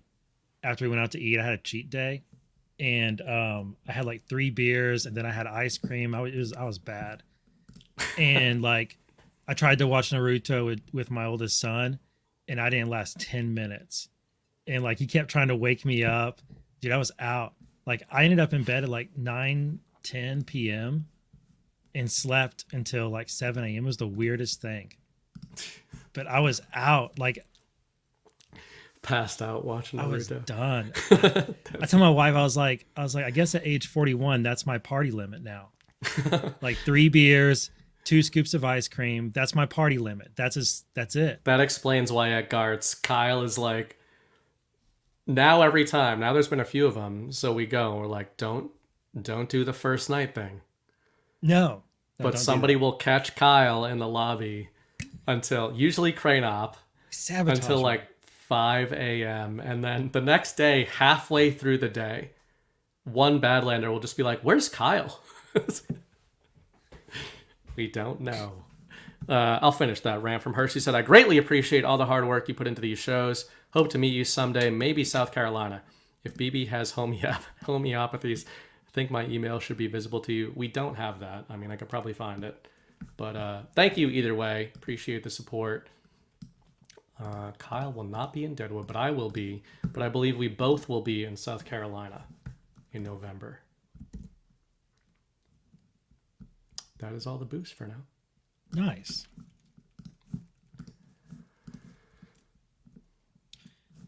Okay, this next topic. Yeah, how are you going to lead us into this? We're both cheekily excited about this because we don't really know what's going to happen. Go to bed, John. By the way, happy grudging birthday to John. Oh, happy birthday, John. Officially, though, this means neither of us are invited to the special counsel. What? Neither of you fags are invited to. Oh, he's talking to some fags. It couldn't be us. The special counsel, like the Council of Elrond. Let's see. Let's start with your post because that's how this naturally came about. Let's just go with how this came about, and we'll see where we go. Let's start with your post. You want to explain it? I should probably pull it up. I got it right here. Okay. Yeah. I know that I think it was last night on the Power Hour, they did a section responding. I actually didn't see the section live. I saw the beginning and the end of the show, but I know that they did a little section on Patriot Control, prompted by a question by David Becker, actually, one of our sponsors. You know, just talking about how many ways that goes, and we have a lot of different ways of mapping that question. But I kind of put this post out that I've said a couple years ago when I was first writing, and I know I'm not the only one. I said I've likened the concept of Patriot Control to a choose-your-own-adventure game or a Dungeons & Dragons campaign, with Patriots occupying the position of Dungeon Master. This framing allows for an earnest examination of the infamous theme of control and the drops, while allowing for a more mechanistic and realistic interpretation of game theory.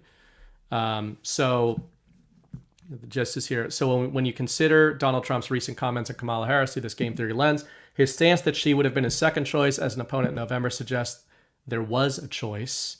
The enemy gets a vote, but that vote merely helps determine the timing and manner of their inevitable defeat. Some will have chosen absolution, as for the rest, annihilation. So the idea here, and I don't know if this is right, but this is how I conceptualize control. This is why sometimes the questions are almost too broad or reductive, or even you say sometimes that, especially on Power Hour, when there's three of us, we're arguing past each other sometimes, where somebody will say, what do you think about Patriot control? What do you think about, where do you fall on quote unquote full control? And we'll start earnestly arguing about that, which I think is healthy. But if we're not arguing from the same foundation, meaning if we are not interpreting the question in the same way, then we're not getting a ton out of that argument. And so another way to put this is, to me, quote unquote full control. If I walked into a Dungeons and Dragons session, if anybody's not nerdy enough or cool enough, if you've seen Stranger Things, the general premise of D&D is that you've got a table of players. You have one player who is the dungeon master. This player, this is like really worthwhile. I promise you, getting your kids into D&D is like one of the coolest, most creative gaming / strategy / storytelling things you could do, because there's so much participation, but there's also some rules, but you can bend the rules. There's a dungeon master, and that dungeon master knows the plot. But the players are inhabiting the characters in the story. And the players have choice. But the dungeon master has a lot of control, right? So, random example. I'm the dungeon master, and I tell Kyle and his fellow Badlands travelers that they have come upon a mausoleum in Deadwood. What do you want to do, Kyle and the travelers? And they say, we want to go check out the mausoleum and see what's inside of it. I'm in charge of what's inside the mausoleum. So I have asymmetric power in this example. I could put a bunch of dragons in there. I could put a bunch of gold in there in the story. Now, a shitty dungeon master is going to kill their whole campaign the first time they go on an adventure. But a good dungeon master is going to challenge the campaign and make it so that there are threats that could kill them, but also make it winnable for them, which prompts engagement in the story. So it's this kind of interesting game theory between the dungeon master, i.e. the storyteller, and the players and the characters, where you're both competing against each other while trying to keep the narrative going forward in a compelling, interesting manner. Which is why it can be fun to just watch a Dungeons & Dragons session, even if you're not playing it. And I think about this in terms of the InfoWar, of saying, if I walked into a D&D session and you asked me, does the Dungeon Master have full control of this game? That's a difficult question to answer. Because on the one hand, I could say, well, yeah, because Kyle and John and Chris and Patrick and their characters could walk into the next room and the Dungeon Master can decide that a volcano erupts and everybody dies. So that's full control, right? But they could also have a pre-scripted series of events and challenges that Kyle and the other players might get through that brings them into the next room and the next room beyond that. And I sort of was thinking about that with the InfoWar, of saying, the reason I thought of this is when Donald Trump used the phrasing about Kamala Harris, she wouldn't have been my first choice, but she was my second choice. That to me was a game theory of Trump saying, we would have been okay if they stuck with Biden because we had it all mapped out with Joe. But we're also okay if they didn't go into the mausoleum and they decided to go check out the graveyard, because I have a whole storyline planned out in the graveyard too. And the enemy gets a vote, the players get to make choices, and there is chance involved. You roll dice and everything like that. But the Dungeon Master is in charge of what happens in this game. He is in charge of who makes it to the end of the game.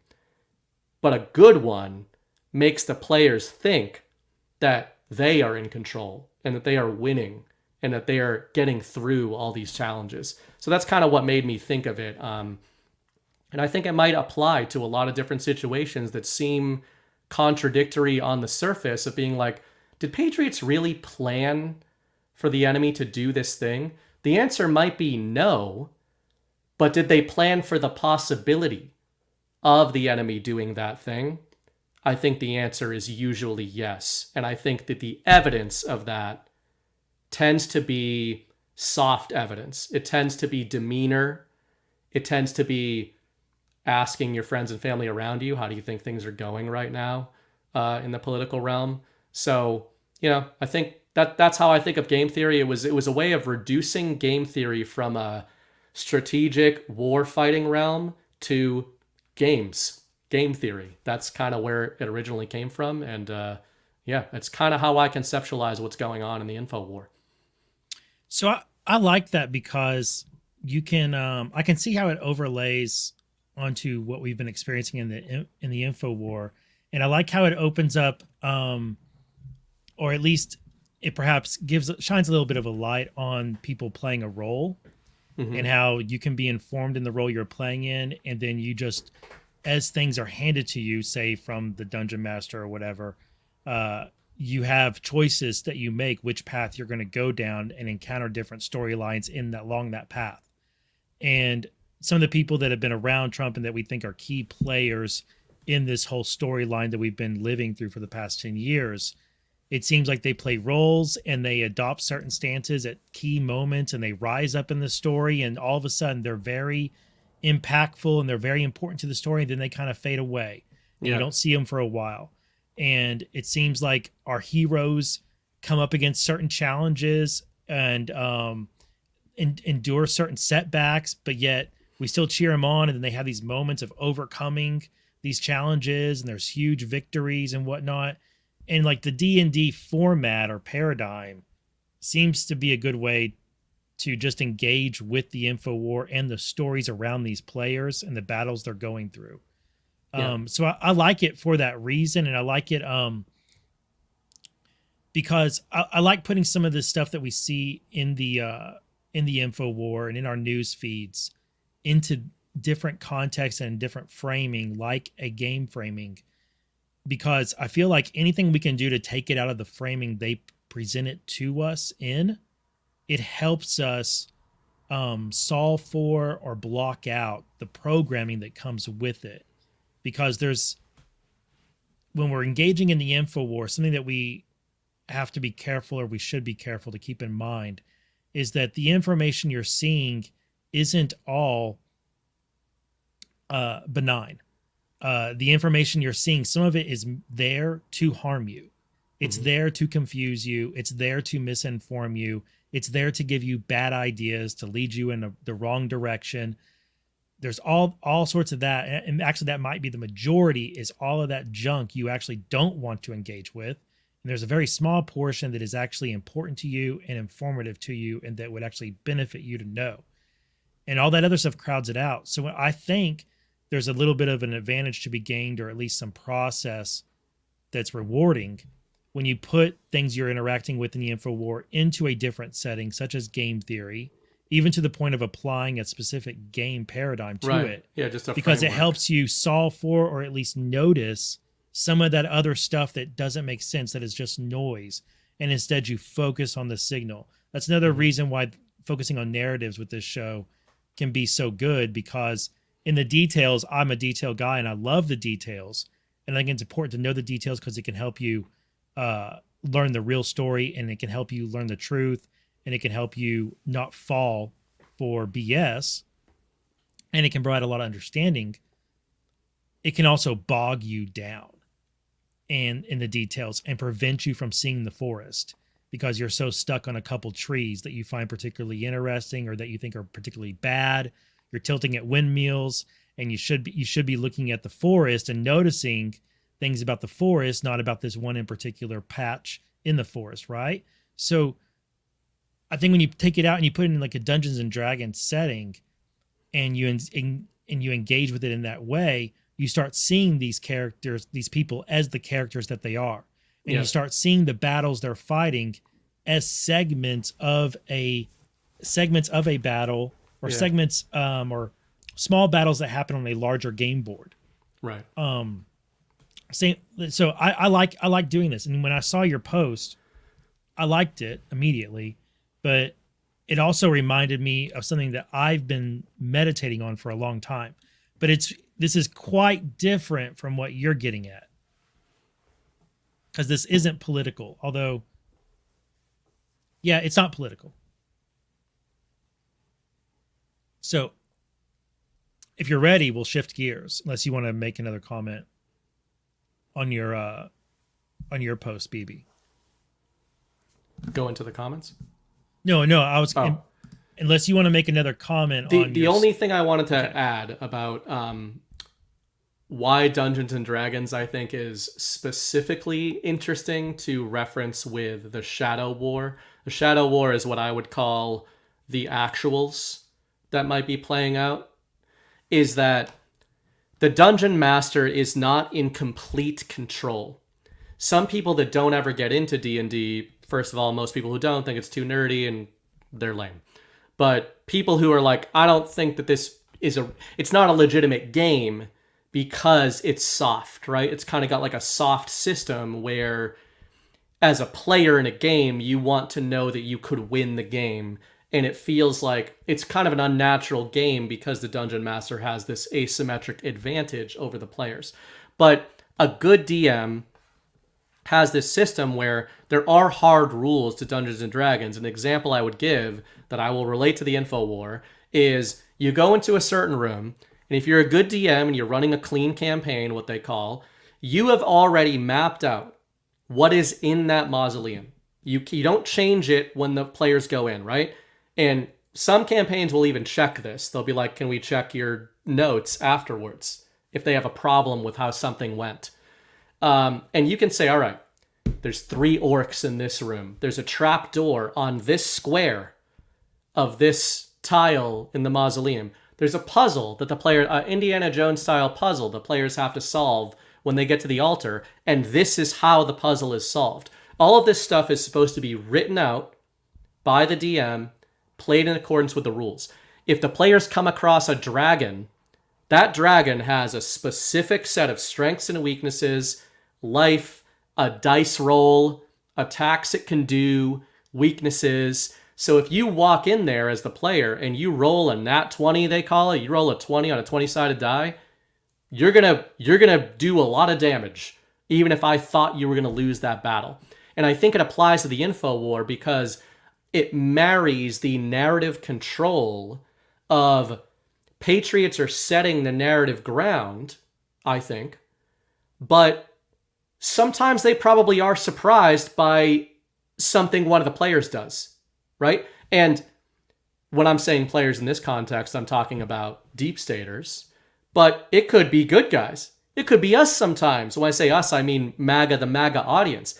I bet you there have been times when Patriots have kind of guided a narrative along a certain path, thinking that the public was going to react a certain way to it, and then the public reacted in a completely different manner than they thought, causing them to pivot.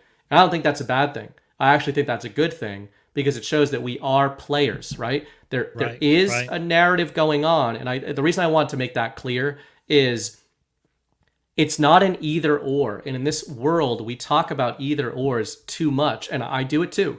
Full control, no control. You know, game theory allows for situational control, environmental control, even in the concept of an information war. But there is free will all over the game board. There's free will by the enemy. There's free will by people who have taken plea deals. Taking a plea deal doesn't sign your soul away to the point where you can't then act as an independent actor against your plea deal, right? There's all kinds of things that human beings can do, and I think that goes either way. So it allows me to have a framework of, I think a plan has been laid out, but I think there's a lot of wiggle room in that plan. There's a lot of reactions to that plan. There's ways it could pivot. And it makes me actually motivated to stay engaged in the InfoWar because I think it matters to play the game. It's not just something that's set on rails that's just going to go the way it's going to go in my view. So I just wanted to point out it's a mix of hard rules and narrative combined into one game. And that's kind of what I think we're looking at. I really like this because it pushes back against a tendency to adopt that we all have, I think, to adopt a more childlike view of Patriot control or nothing can stop what is coming, or just some dispositions that we tend to have at times, or that we adopt generally, maybe more specifically at times. But we have a tendency, I think, all of us, to, when we apply those phrases, to do so in a way that's a little bit childlike and assumes a lot of mechanisms are going to fall in place and actuate in the ways they need to for this fantasy to play out in the way we're imagining it. And it's not a realistic expectation of the world around us. But when you put it in a Dungeons and Dragons type sense and apply this type of working with it, it makes a lot of sense because we're dealing with people who do have agency, who do have free will, both good and bad, and a mix. People who are absolute 100% patriots, working a plan, achieving objectives, whatever. People who are supporting them, but they don't realize they're supporting them, right? Just good people that are patriotic Americans. And then there's really bad people, and there's even worse people. And there's people who are evil and know that there's a plan and that they're on their last, like, they're really on the edge right now, and they believe that nothing can stop what is coming because they know so much, right? But they're still evil. There's all of these different people, and they all have input, and they all get a vote, and they all have an effect on the info war every single day. Whether they choose to act or not, they're having an impact in it. Non-participation is, it does affect it. So I like that because it takes us out. If you put it that way, instead of having I think it kind of blocks you from slipping into that little bit of a childlike view, and instead looking at it as these players acting out in their own storylines with their own objectives and interests. And sometimes they align, sometimes they don't. But it's the overall arrangement of the game board that leads everybody towards the destination that Trump and Patriots are ultimately trying to get them towards, right? Which is why dates never made sense in the first place. Hinging on dates, it made sense to focus on events, focus on objectives like key markers being achieved, not focus on this particular date, something happening. Right, exactly. Because, and that's like, you could, the DM usually thinks a certain thing is going to play out when the players enter that room. There's some of the campaigns I played in when I was a teenager, you know, the DM will have set up this whole series of plot threads and puzzles if you went down the left hallway. But contrary to all of the markers that he put into the story to lead you down there, there's always that one jackass, usually me, who's like, I feel like they're trying to lead me down this hallway. You know what I'm going to do? I'd like to climb the roof of the mausoleum. Can I do that? And the DM will just look at you like, I mean, physically, technically you can, yes. And you go up and over and you skip over an entire plot rail that they had laid out for you. So, which you're allowed to do. So I think sometimes, to your point, that happens in the info war. Like Patriots or Deep State, they think there's a zig coming, but it's actually a zag. And they think the American people are going to react one way, but they react another way. All right, anyway, so I like this, and I want it caused me to think about something I've been meditating on for a very long time, months and months, if not over a year. It might be over a year, but it's like here and there, like on my walks or on long drives, I think about this quote, and I think about it over and over and over again. And some of you may not need to think about it over and over again. It may hit you and you'll be like, I can't believe Kyle didn't grok this immediately.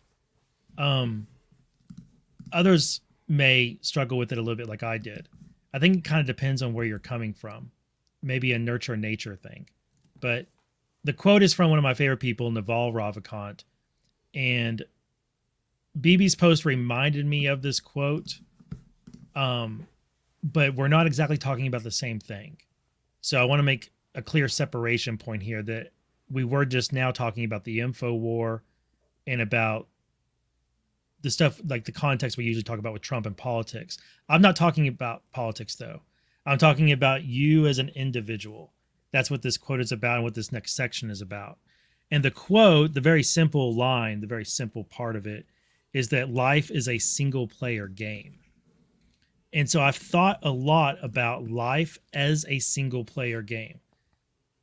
And it's been a bit of a struggle for me to really adopt that as a viewpoint, that life was a single player game.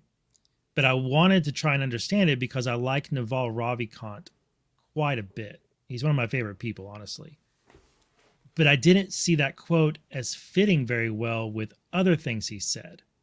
And it was because I understood that quote in a very kind of a dark way. Mm-hmm. Yeah, a dark way. That quote initially struck me in a dark way. Yeah. And that dark way stuck with me. Like that's how I was kind of like stuck with viewing it, and I was trying to undo it. And it stuck with me in a dark way in the to the stoic side of things, where it's like I'm so stoic, I don't care about anything or anyone except for myself. Like that's that kind of disposition. Or, yeah. And like solipsism. Extreme. It would be extreme solipsism. Yeah. Right. Yeah.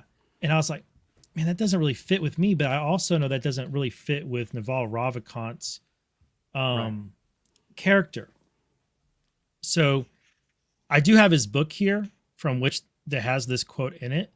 So I'm going to read part of this book. It's only a few lines, but it expounds on this quote. And then I'll get into more about why I'm focusing on it.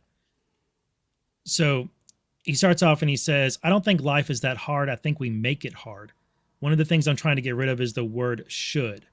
Whenever the word should creeps up in your mind, it's guilt or social programming. Doing something because you should basically means you don't actually want to do it. It's just making you miserable. So I'm trying to eliminate as many shoulds from my life as possible. The enemy of peace of mind is expectations drilled into you by society and other people. Socially, we're told, get out, go work out, go look good. That's a multiplayer competitive game. Other people can see if I'm doing a good job or not. We're told, go make money, go buy a big house. Again, external multiplayer competitive game. Training yourself to be happy is completely internal. There is no external progress, no external validation. You're competing against yourself. It is a single player game. We're like bees or ants. We are such social creatures. We're externally programmed and driven. We don't know how to play and win these single player games anymore. We compete purely in multiplayer games.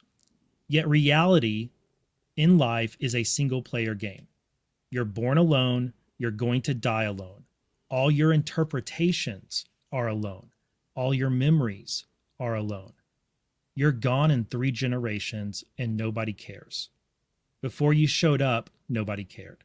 It's all single player. Perhaps one reason why yoga and meditation are hard to sustain is they have no extrinsic value. They are purely single player games. So, all right, this is the Almanac by Naval Ravikant. So it's got a collection of his sayings.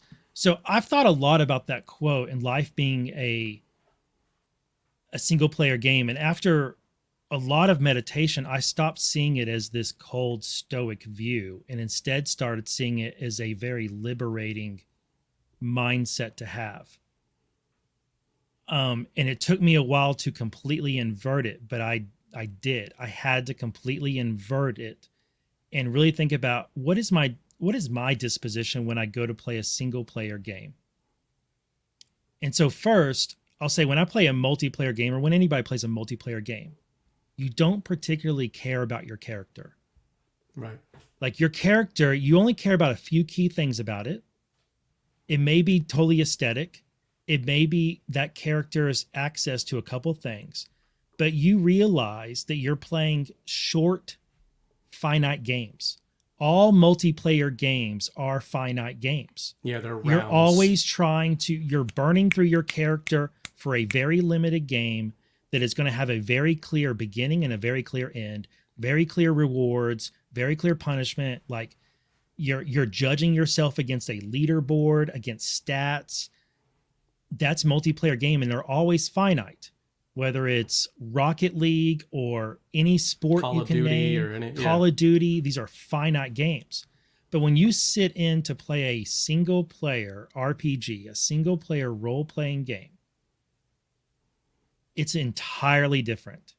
You care about everything about your character, what they look like, what their name is, what they have on them, what their inventory is, what their stats are. You research what type of character you want to be, whether you want to min-max towards this direction or that direction, your play style, like everything. You set out, you probably have a home base in the game, and you decorate your little digital home or your ship or your bunker or your whatever it is, depends on the game. You take great care. Yeah. About you interact everything. with NPCs in the world with a consistent Yes. direction. And if you're really hardcore, you decide, I'm going to be a certain type of player. I'm going to be evil, or I'm going to be good, or I'm going to beat this game without ever killing an innocent person, or without ever using a cheat code, or like you. And there are self-imposed rules. You come up with self-imposed rules that aren't part of the game, but you decide that that's your moral code. That's basically what it is. Like, your moral code is that you're going to play this game in this way. That's your how you're going to do it. And that's different from multiplayer games. Multiplayer games, you might be a sniper 3 rounds in a row and then be like, I'm tired of that. I'm going medic, or I'm going assault, or I'm going heavy. Like, you keep playing around because it's all about a finite experience and really temporary satisfaction. And I love multiplayer games. I'm not knocking them at all. It's just a difference in approach. Series of sprints, and it's more but about look at what being the with world squad. does. The world rewards you taking a multiplayer game approach. Everything in the environment around us is well, not everything, I shouldn't say. That's too broad. But much of what we encounter in life is meant to appeal to the multiplayer sided aspect of us and get us to measure ourselves against others, to check social permissions. Is it okay for me to say this or not? What am I going to lose if I say this around these people? So the single player approach, even though at first it strikes you as, oh, that's a really cold way of going about life. You don't care about anyone else. But we infer that because we have a negative connotation that we've been programmed with towards that type of mindset. Right. Because everything around us is about multiplayer. It takes a village. It pushes you towards socialism, if I go really extreme. But but the single player thing, I've been meditating on it a lot, and I've been trying to figure out in the info war, like the advantages of having that disposition are pretty obvious to me, and I'm sure to y'all in your personal life. But I've also been trying to think about what value that provides in the info war. And I think it does provide some value in that if you approach the info war carrying some of that mindset with you, you won't jump into the flow of what everyone else in the currents of the hot takes of the day, because you'll be like, I really don't need to even opine on this. Like, what do I want to, in my single player game, is this news story important enough for me to concern myself with? Because like in a single player game, you don't always do every task. Right. You'll pick and choose which task you want to do. You may be a completionist. There are people who are completionists. That's Nothing why I wrong don't with play that. single player games anymore, because I'm obsessive. But do you need to be a completionist in the info war? No. No. Right? So I've been thinking, I keep on thinking about it, man. And I feel like even though it's a really simple expression, for those of us who grew up playing us video game, the Nintendo generation, I think that what Naval is saying there, we're a bit uniquely set up to grok it and to understand what he's really getting at and what it means to approach our life as a single player game. And I was thinking about as I said earlier, my key stumbling block with it was that it seemed cold or uncaring. Mm-hmm. But I started thinking about how I feel about the games I play, and I would never describe my investment into games like Zelda or Mario or a bunch of others that I loved so much, and I put so many thousands of hours into. I wouldn't describe that as without passion or without me caring or without love. Like, I love those games and still do, and I invested into them earnestly and sincerely, right? You put yourself into the characters. You're right. So a true single player mindset and approach to life carries with it that sort of considerate investment into the things you want to include in your life. Whereas multiplayer games actually dissuade you from making those sorts of investments because you're playing a finite game, and you're looking at the stats of everybody else. You're constantly comparing and judging yourself against others, and you know that your investment by definition is short-lived anyway. So it doesn't reward investment. It rewards quantity over quality in multiplayer games, whereas single-player games are the opposite.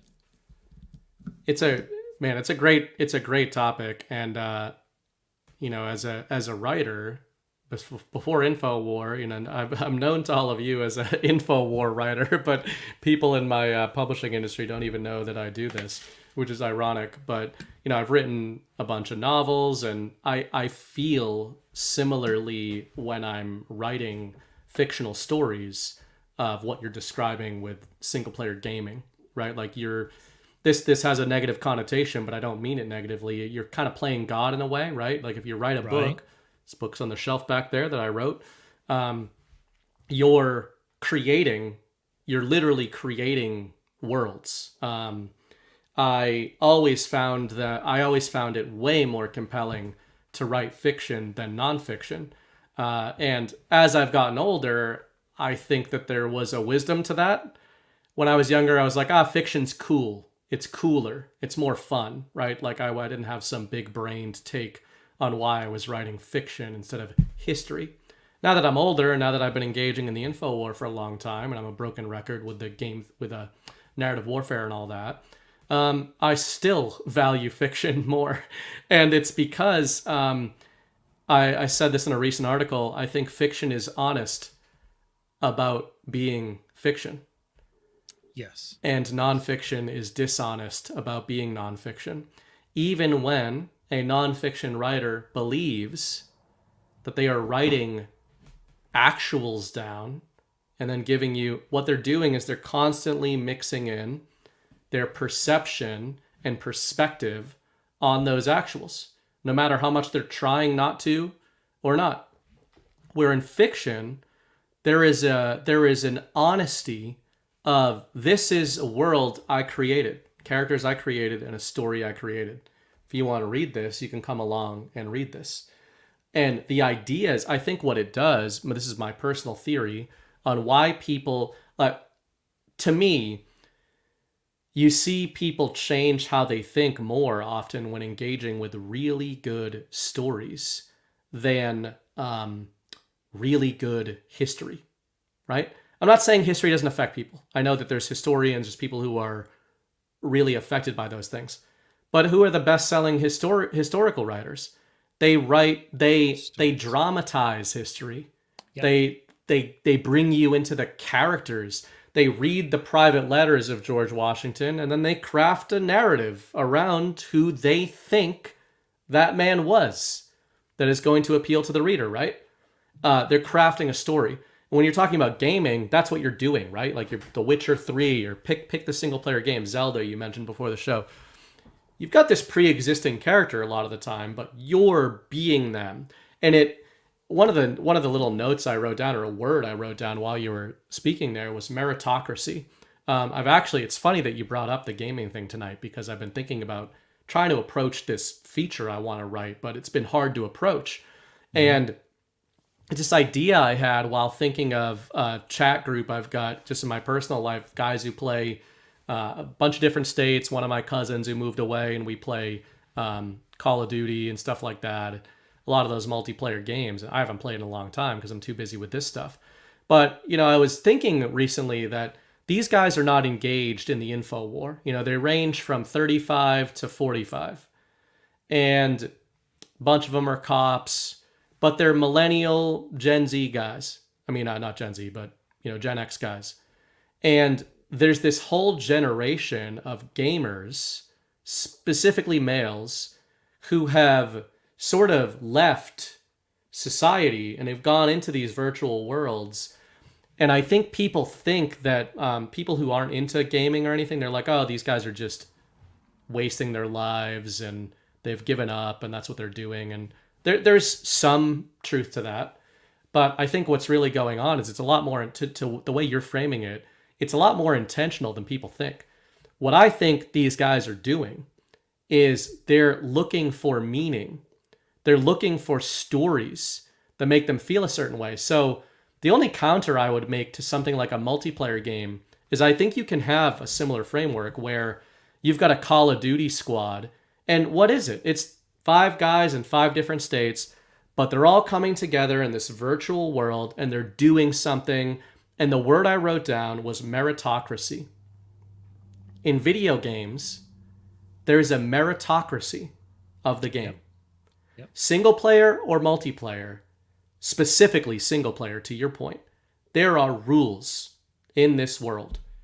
There's a certain monster over that hill, and if you're not level 10, you shouldn't go over that hill, because if you do, you're going to die, and you're going to have to restart.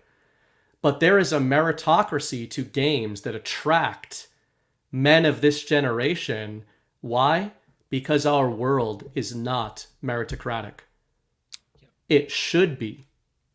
Our world should be a meritocracy. It used to be a meritocracy. And I'm saying that even including that a tiger could kill you. That's a meritocracy. Yeah. You were taking a walk in the woods at the wrong time. You weren't with your group. You didn't have the boys. You didn't have the squad with you. What are you doing walking around in the woods without the squad?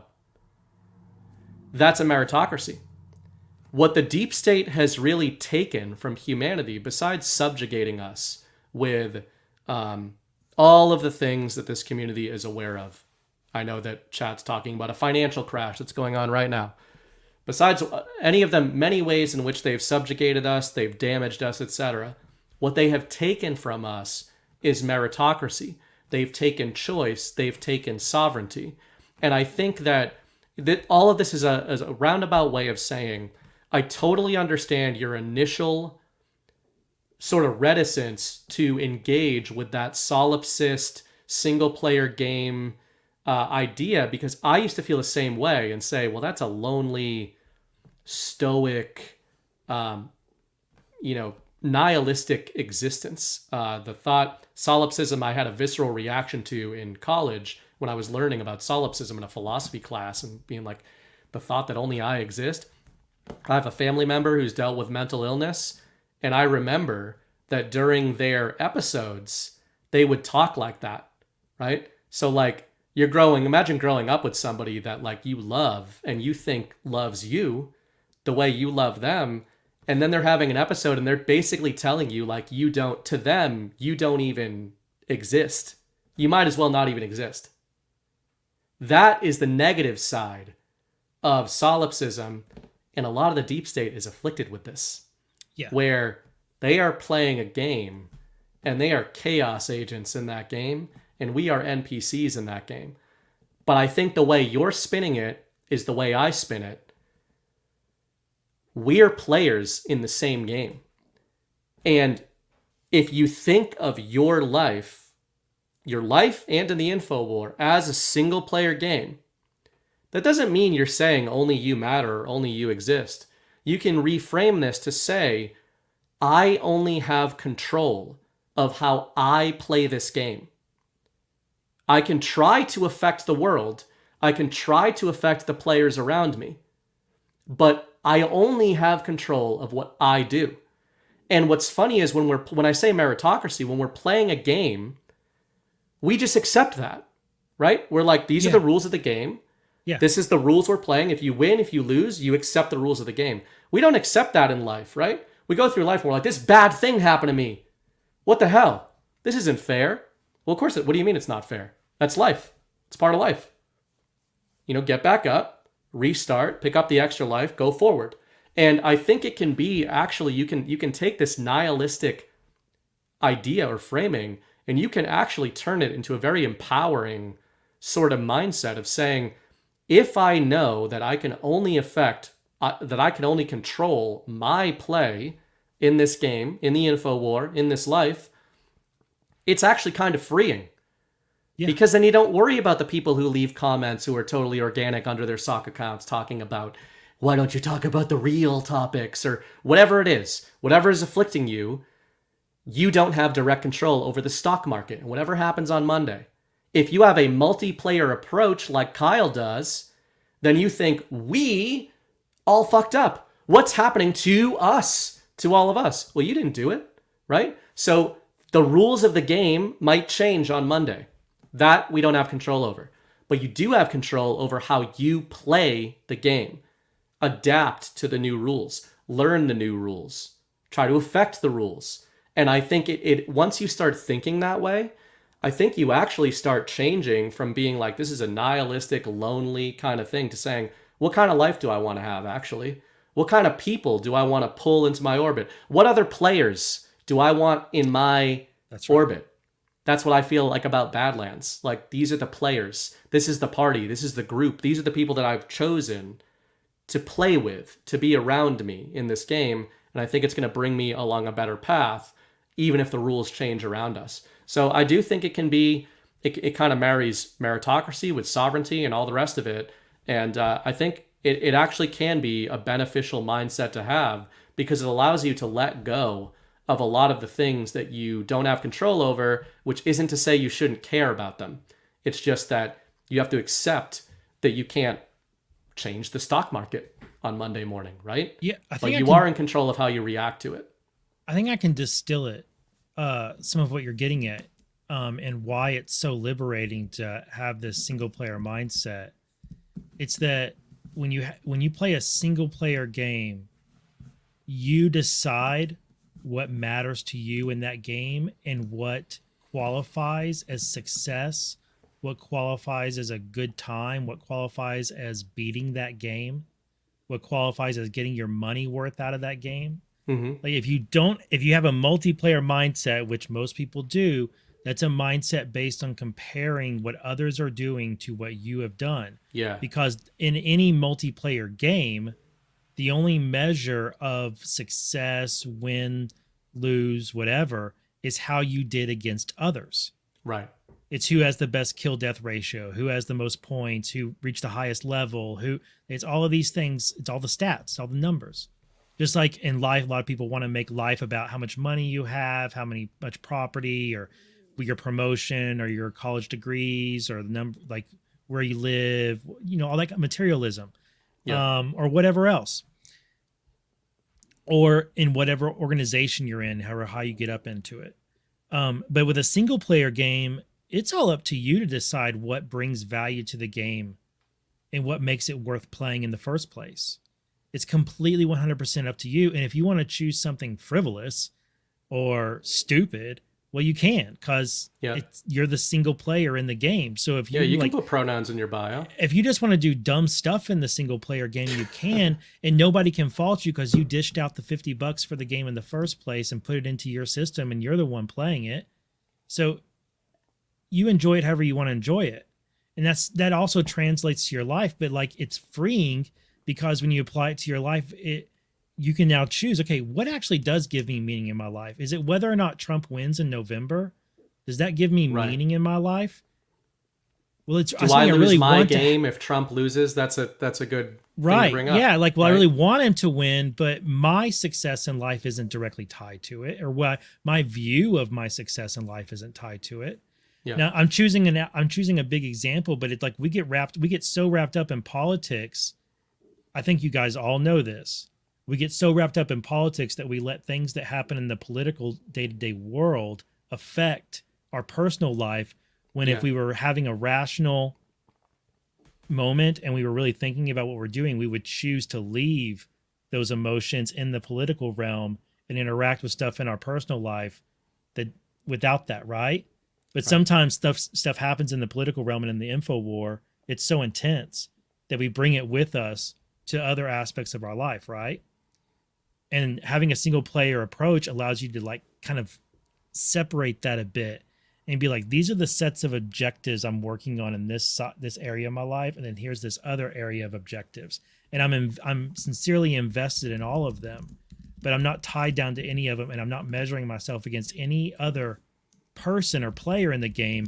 I'm measuring myself against the goals and the stats that I want to achieve. Right. And whether that's, if it's $1 million, fine. Like if you want $1 million in your bank account, like that's how you want to play the game. I think it's fine because you made that decision, not because you're competing against your neighbor and you're trying to beat your neighbor's stats, which is a hollow objective to have. But a good objective to have is I'm going to improve myself to the point that I earn that much. That's a different mindset from I'm going to do better than my neighbor does. Yeah. Right. So there's just so much, and that's just so much more freeing. Because once you're not in that multiplayer dynamic, then you now feel free to decide what actually provides meaning to your life and then pursue that. Yeah, absolutely. And what you just said makes me think of, let's say you mentioned like in the real world, an example of Trump losing the election, right? We get these questions all the time. What happens if we lose? I'm not saying that those are ridiculous questions to ask. Of course, we talk about this stuff all the time. But it implies some sort of beginning, midpoint, and end of what exactly? Yeah. I'm saying this as open-ended to everyone watching this. Think about this. Think about this tomorrow. Think about this week. Think about this when you wake up on Monday and everyone in the world, including Donald Trump, as I know he's doing on True Social, is saying, I told you the stock market was going to crash. The sky is falling, right? We can understand that there is a narrative war going on, there's an information war going on, and there's an actual war beneath it. Stock markets crashing affect the real world. It has real effects. I'm not trying to paper over that. Elections affect the real world. But the beauty of adopting this single player mindset that Kyle's talking about is it makes me think of the difference between a player rather, and an NPC. So there's probably a lot of people in this community who are not gamers who didn't really know where the NPC meme came from. So that stands for non-playable character. And it stands for, you're playing a game like Kyle's talking about. You're playing Zelda or The Witcher.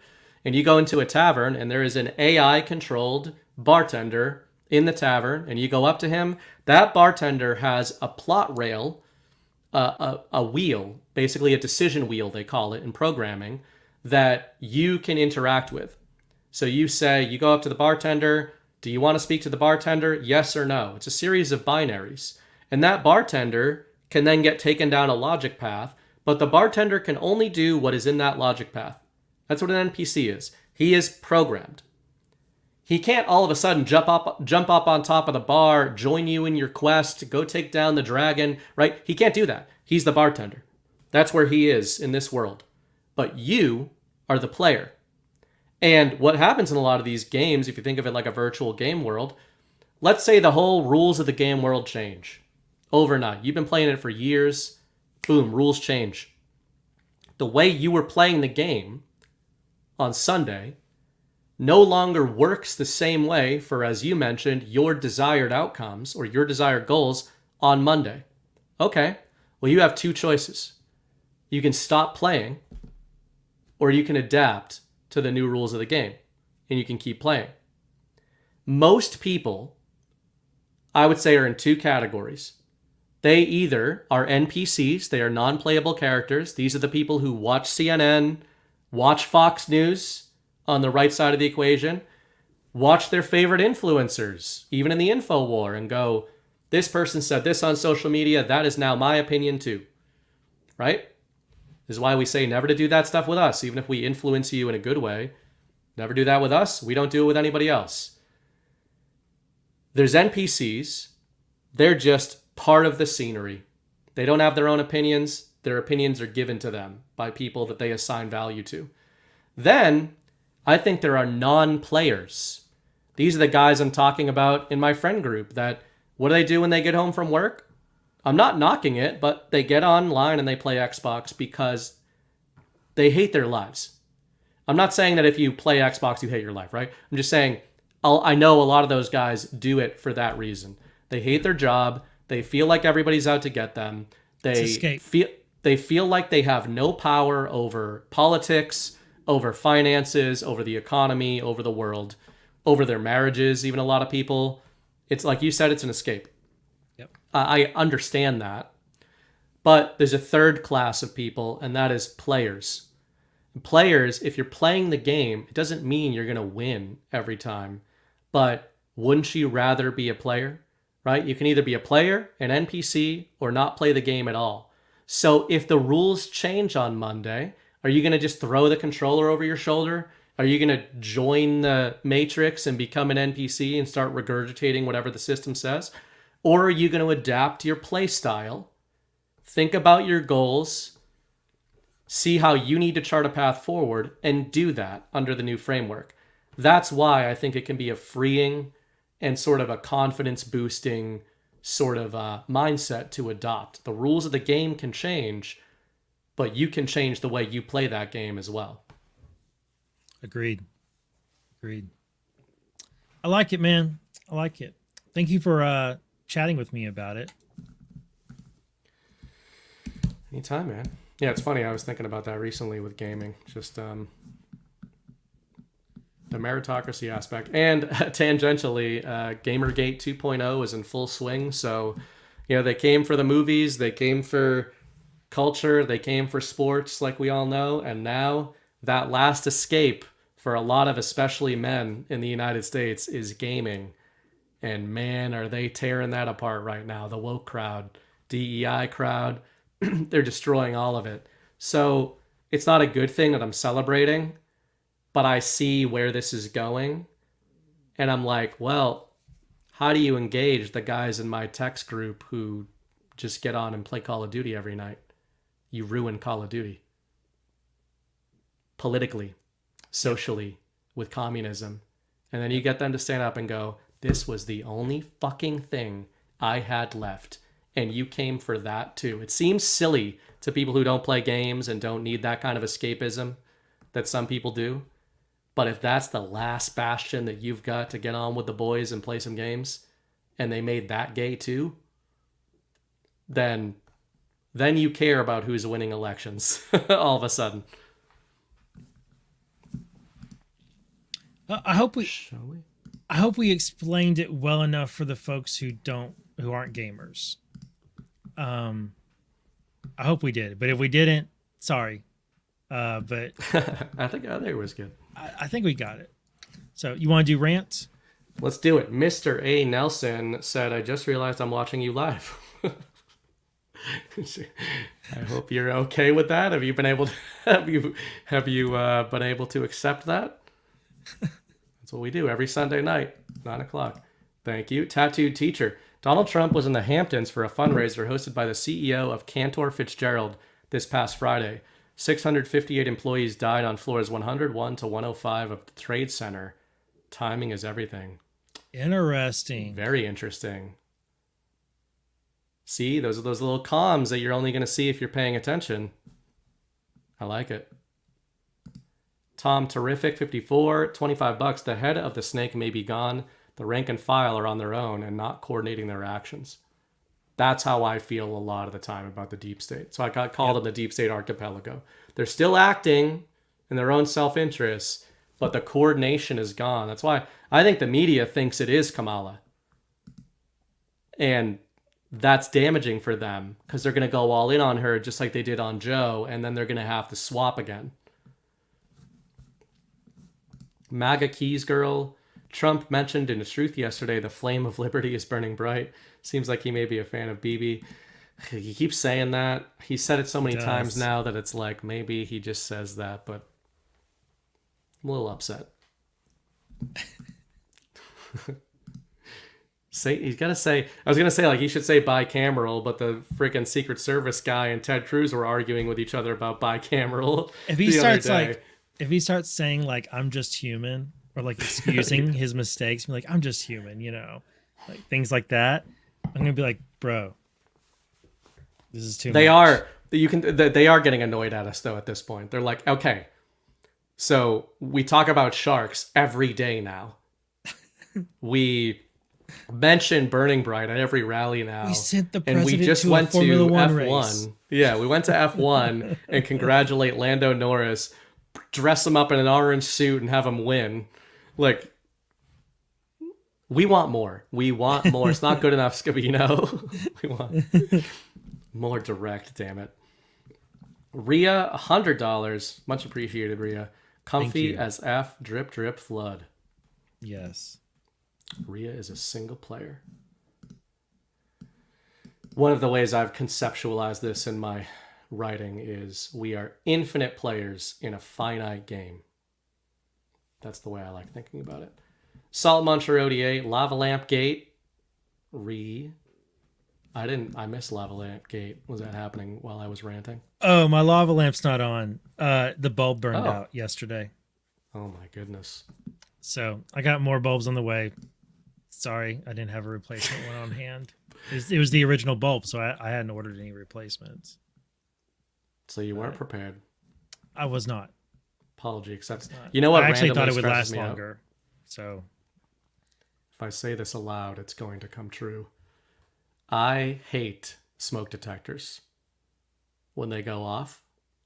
okay. And this house has so many of them, an unnecessary amount of them. And I worry every few days that the batteries are going to run out. And I hate replacing them because when you replace one of them, it fucking goes off. Yes, it does. As you're trying to take the battery out, and it sets the other ones off, and I can't stand noises like that. But so that's good. I have to It'll just wake you up in a fire and get you out. I have to just live in fear of the batteries could go out at any moment, and I'm gonna have to change all the batteries. Do you prefer the fear of fire? I accept the threat of fire. It's the alarms that I don't like. So I'm just ridiculous. I'm not they freak me out, and I don't want to front run the batteries running out because then I have to listen to that noise anyway when I'm changing the batteries. You should get rewarded for changing the batteries proactively by not being assaulted with that noise. That's what I think. When I'm president, that's going to be my first executive order. This item that will save you and your family's life occasionally makes a noise you don't like.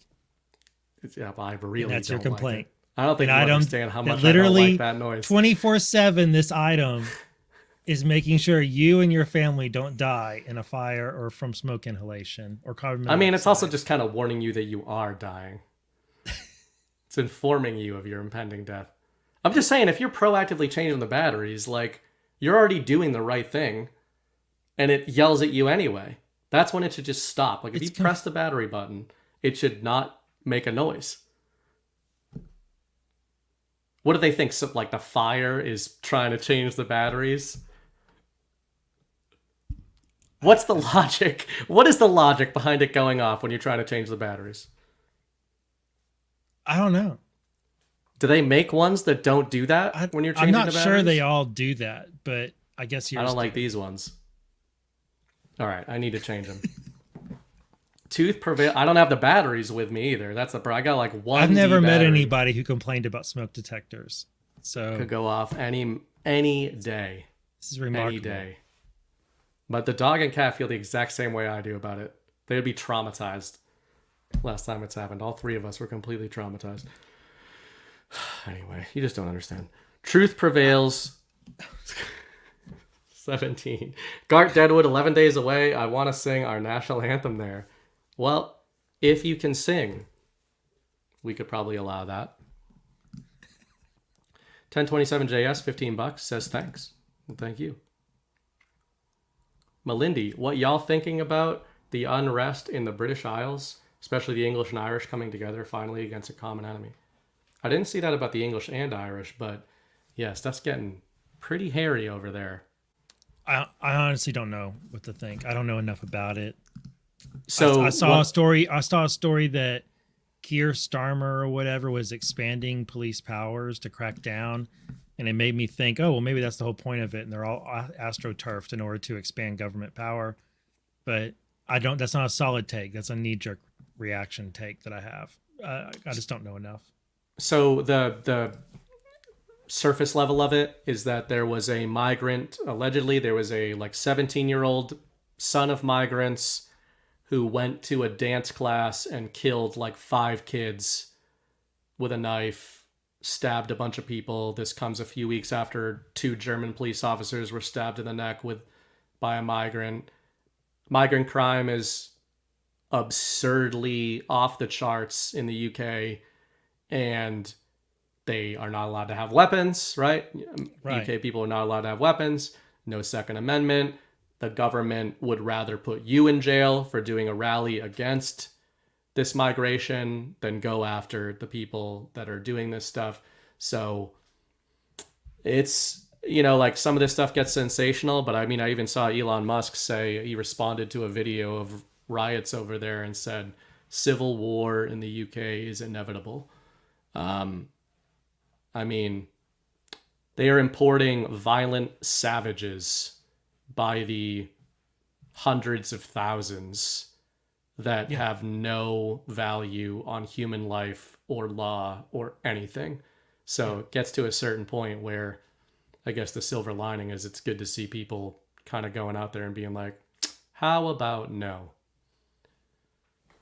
I mean, hey, EU leaders, everything historically goes really well for you over there until it really doesn't. Really doesn't. So you should probably keep that in mind. Just saying. Justice Cooper, $10. Thank you. Both Hillary and Bill are parallel to the Bible story of Jezebel and Ahab. Robin Bullock explains it here. Never heard that. I know nothing about that, but thank you for the link. Dixcept, $20. In my grocery store here in California, they announce over the loudspeaker that it's time for their temperature check. They make them take their temperatures all throughout the workday. No way! Whoa! No way. Do they use butt thermometers? Wow. I can't imagine being a person who allows that to happen. Wow. That's crazy. Ed Benson, just human, thank them for letting you know they're vax-terminated, and you appreciate them not infecting your house with spike proteins. No, it's not worth it that they just shut off to that. So we're just going to be normal and let them expose. Eventually they'll realize that they're the odd ones out when everyone around them, everyone but them, is acting normal. And they're over there freaking out, wondering why everybody else is acting normal when they're in crisis. I feel like that's the best way. Going to the beach last summer, there was a family on a little beach setup 20 feet from us. All of them had masks on. Yeah. I've seen people out walking still with a mask on while they're out walking their dog. You do you. Patel Patriot says, don't you have Lyme disease, though? I don't know what this was in reference to. He spelled Lyme, L-I-M-E. Limes are fine with me, actually. How dare you. The Remnant 116, $10. The crazy thing is we don't discriminate against potential shedding from our hyper-jab friends, but as just human, we keep the door open. Thoughts on the next episode to the CrowdStrikes debacle? Well, I'm sure that's not the last we'll hear of CrowdStrike, so we'll end up doing topics on it. Yeah. Patel Patriot again. You two are the fags. Z's a bad guy. I'm always telling you guys that. Ali Stuss, who sent the boost over earlier about telling me to eat flowers and you to just do whatever you want. Whatever the fuck you want. Ice cream, take the kids out, enjoy a show. She has the gall to send over rants too to support us. Too few characters available. Go to Amazon and put in Hypericum 200. Get the purple bottle for your pain. Also, Mrs. Bright is right about fasting. This is just assault at this point. I mean, I'm fine being assaulted with donations, but what did Miss Patriot Bright and say Norm- about fasting? What is that? She in did it reference last year, and she had good results from it. to? Okay. Yeah. Just in terms of cutting down on inflammation and stuff. Yep. So I've been in a lot of pain lately. Got old pain coming back. Hopefully it goes away, but this is what happens, up and down. Patriot and NorCal, great show, JH and BB. Thank you. Salt Muncher sent the Trump post. He sent this during the show. Stock market's crashing. I told you so. Kamala doesn't have a clue. Biden is sound asleep. All caused by inept U.S. leadership. And yeah, apparently the Japanese stock market opened and is a total bloodbath. Japanic Monday. Japanese bond stocks halted after plunging into bear market as everything crashes everywhere. So we will see what happens there. But hey, this is when you don't have to react to it because Trump told you this was going to happen long in advance, which implies that it's going to be okay. Jep863, I can picture DJT as the DM sitting down on a Sunday with his family around the table, running a campaign for fun as training for life. I bet Byron plays the rogue. Really good parallels, guys. I could see him playing that. I feel like Baron would get annoyed at him. I feel like, and in this next room here, you're going to see the most beautiful. Another 179. Kyle, knowing your children's future rests a lot on the upcoming election, does that take you back out of the single player mode? No, and your question reveals that you didn't really understand what I was getting at with the single player mode thing. Cause if anything, it puts me more in the single player mode. Right. To where I'm more invested in what I do in regards to them and what I do with them and what I set up for them. So my hope is certainly that Trump wins this November, but whether he wins or not doesn't change the approach I take to my family or to really with that whole topic. It's a lot of it has to do with what you say about yourself and your own viewpoint of yourself. So the world would have you with a multiplayer mindset where when you judge yourself, you're judging yourself against others and then deciding what value you have brought to the game. And then deciding that it's relative to what others have done, whether or not it's good, and a single player mindset doesn't ever consider that because you're the only player. So what you consider is the value that you get out of the game and that you can extract from it. So the value I want to extract from the game of life, I guess you could say, is setting up my kids for a better life than what I have had. And that is my goal, whether Trump wins or not in November. So when you have that kind of mindset, one of the advantages of it is that, one, you're freed from comparing yourself to others. You're only measuring yourself against the goals that you set. But then you also, it frees you from being knocked down by the waves and the ins and outs and the ups and downs of the info war, because you can kind of compartmentalize it as that's like a section of the game that you're engaging with, but it's not the whole game. Right. And I think that's why I wanted to touch on solipsism, and that there's a difference between this single player mindset that we're conceptualizing anyway, whatever the intentions of the original writer there was, and solipsism. Solipsism is the idea that only I exist, which this question would make sense in the context of children. My children only exist to serve me or as a part of my life. I don't think that's what either of us are saying about a single player game. Single player game is, these are my children. I'm only in control of me playing the game. I'm going to do everything within my power in this game to protect my children and provide for them and teach them. That is how I am going to play this game. Right? And that, I think that's to your point. If you had a multiplayer mindset, you'd be more like, other people are going to influence them, and, they'll go to school and this and that. Like, all that stuff can happen.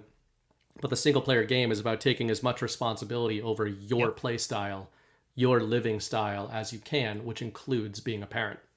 100%. Cranop, $7. Gaming. Guess I know why I was on Cujo's channel for 2 hours tonight. JK, thank you, creator. Gonna miss you at Deadwood, Kyle. Thank you. Yeah, I wish I could be there. Rambo and friends. Joe Rambo, thank you. Nice to see you here. BB, you've given me hope that Trump will quote first blood before this is over. Just put it out into the ether and I'm sure he'll say it. Poso, if Dan starts talking games, game over. That could be like a broad one, right? They don't want to always hit stuff on the head, but if they just start talking about video games or something, maybe they'll do that. It would make sense in the news cycle too, because there's a lot of gaming news going on. Fatman79, what are the Badlands odds? It's going to be Killary up to bat. High. Many of us feel that way. Not all of us, but many of us feel like it's feeling Hillary-ish out there. P. McElroy. Enjoyed your discussions. As always, it makes me renew my thinking. Excellent. Thank you. And $5 is the price for a thinking renewal. That's if you'd like to renew your thinking, you can exchange a Rumble rant to Defected on Sunday nights, and your thinking will be renewed in whatever way you wish it to be. That is an official legal promise. Rita Dotson. BB, they make smoke detectors for the deaf, and they're not just louder. How would that work? Lights? Maybe. Like strobe lights? That Vibration. blind you? Like it pierces through your eyelids? Smoke detectors for the deaf. I don't know. Look it up. Deaf. It's like vibrate the wristwatch or something, or Fire hazards using flashing strobes, vibrating bed shakers, or loud. I love how they're like, if that fails, we just scream way louder to see. I don't know. You're not selling me on that. Like, so my choices are live in fear of the really loud noise I hate, or wake up in a panic, like Close Encounters of the Third Kind or whatever, thinking I'm being abducted, or that a helicopter has landed in my lawn. Those are my options. I can't just fucking change the batteries. Like, I'm putting a whole campaign together. I'm going to do a Mike Lindell style campaign. I'm going to invent smoke alarms that only go off if there's a fire. And if there's not a fire, and you just want to innocently change the batteries, they don't freak out. They're like, oh, I'm a reasonable smoke alarm. I see that you're just trying to change the batteries right now, so I'm not going to freak out about it. I have a smoke alarm over here, but I don't have a 9-volt put it battery. off. I was going to grab it and see if when I hook up a 9-volt battery, does it actually go off? But I don't have a 9-volt battery. It will, because it needs to test itself out. Smoke detectors take that really seriously, testing themselves all the time and talking to other smoke alarms, which they shouldn't do. They shouldn't be allowed to communicate with each other. None of mine do. I don't know. Mine do. Mine, like, one will go off and then the whole house. That's a good safety feature. It's horrible. It's horrible. All right, we got a couple more. Rave Daddy 523, $20. I'm a fire alarm designer. So that no way. No, you're not. That doesn't. Okay, let's hear him out before we roast him. I'm a fire alarm designer, so that beeping is to tell you that it's not the only detector to change out from low battery. It's best to change them all out with new batteries at the same time. I hear what you're saying, Rave Daddy. And he doesn't like it, so he's going to try to argue his way out of it. But you nailed it. Great rant. You're talking about the little beeping. You're talking about the little beeping that it does when it's annoyed that it needs a battery change. Even though it's annoying, I understand what you're saying there. It's like, hey, I could save your life, but only if I have batteries. You should change the battery. So it gives you a little chirp. I'm totally fine with that. What I'm talking about is when I press the little button to eject the D battery, it freaks out because my smoke alarms are hard lined in and battery. So if you take the battery out, they all go off. So then I'm trying to furiously put the next battery in, and I've got to do that like 8 times in my house while they're all screaming at me in a panic.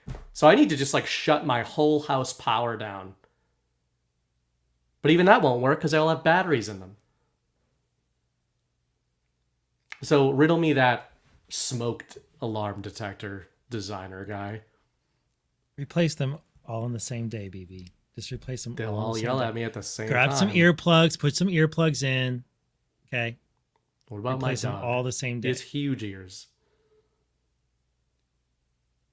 There's no solution. There's no solution to this problem. It is the only problem there's no solution to.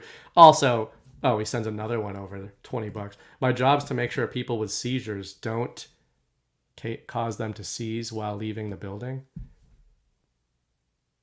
because of the strobe lights. Okay. See? Okay. So smoke alarms either make you go deaf, or if you are deaf, they give you a seizure. Straight out of the mouth of the smoke alarm detector himself of Badlands, Rave Daddy. Pretty much what he said. Thank you for the rants, but I can't believe you dedicated your life to that. And you haven't figured out the one way you could solve this technology. Let's talk. Listen, I'll even give you the patent if you're the designer. I just want the world to be a better place when it comes to smoke detectors. Patriots in North Cal says, great show, BB and JH. Happy birthday, John.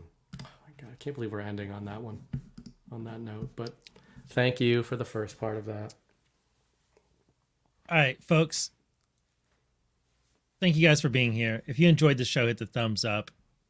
Please remember to change the battery in your smoke detectors monthly.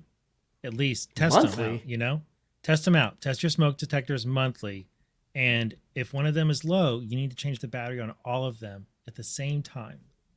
That's the smart way to go about it. Don't be like BB. Be super loud when and bitch about it on Sunday night to 10,000 people in the audience about how you hate smoke detectors because they make a beep. The people know, that hurts your little ears. It's a screech. Yeah. The people are on my side about this. No, they're not. No, I don't think they are. I really don't. You're the first person I've ever heard complain about changing batteries in smoke detectors. Do yours not go nuts when you do that? No. Mine do. Yeah. So I got messed up detectors. That's what's going on. I got like some kind of weird system. Or I don't do it right. I think that might be it. It might be operator. I think it's operator error. That's what I'm going to go with. Folks, thank you. If you did like the show, please hit the thumbs up. Share the show out. We really appreciate it. I do love that Rave Daddy was probably watching this show for 2 years and he was like, this is my moment. This is... And you blew it. That's all I'm going to say. Anyway. Great. My favorite rant of the night, honestly. Guys, have a great week. Stay blessed. And remember, everyone is trying to program you. Don't let them program yourself. We'll see y'all later. Have a good one. Thank you so much for joining us, and don't forget to hit the thumbs up on this video. And a special thank you to all of our advertising partners. Please remember to shift your dollars to support those businesses that support Badlands Media.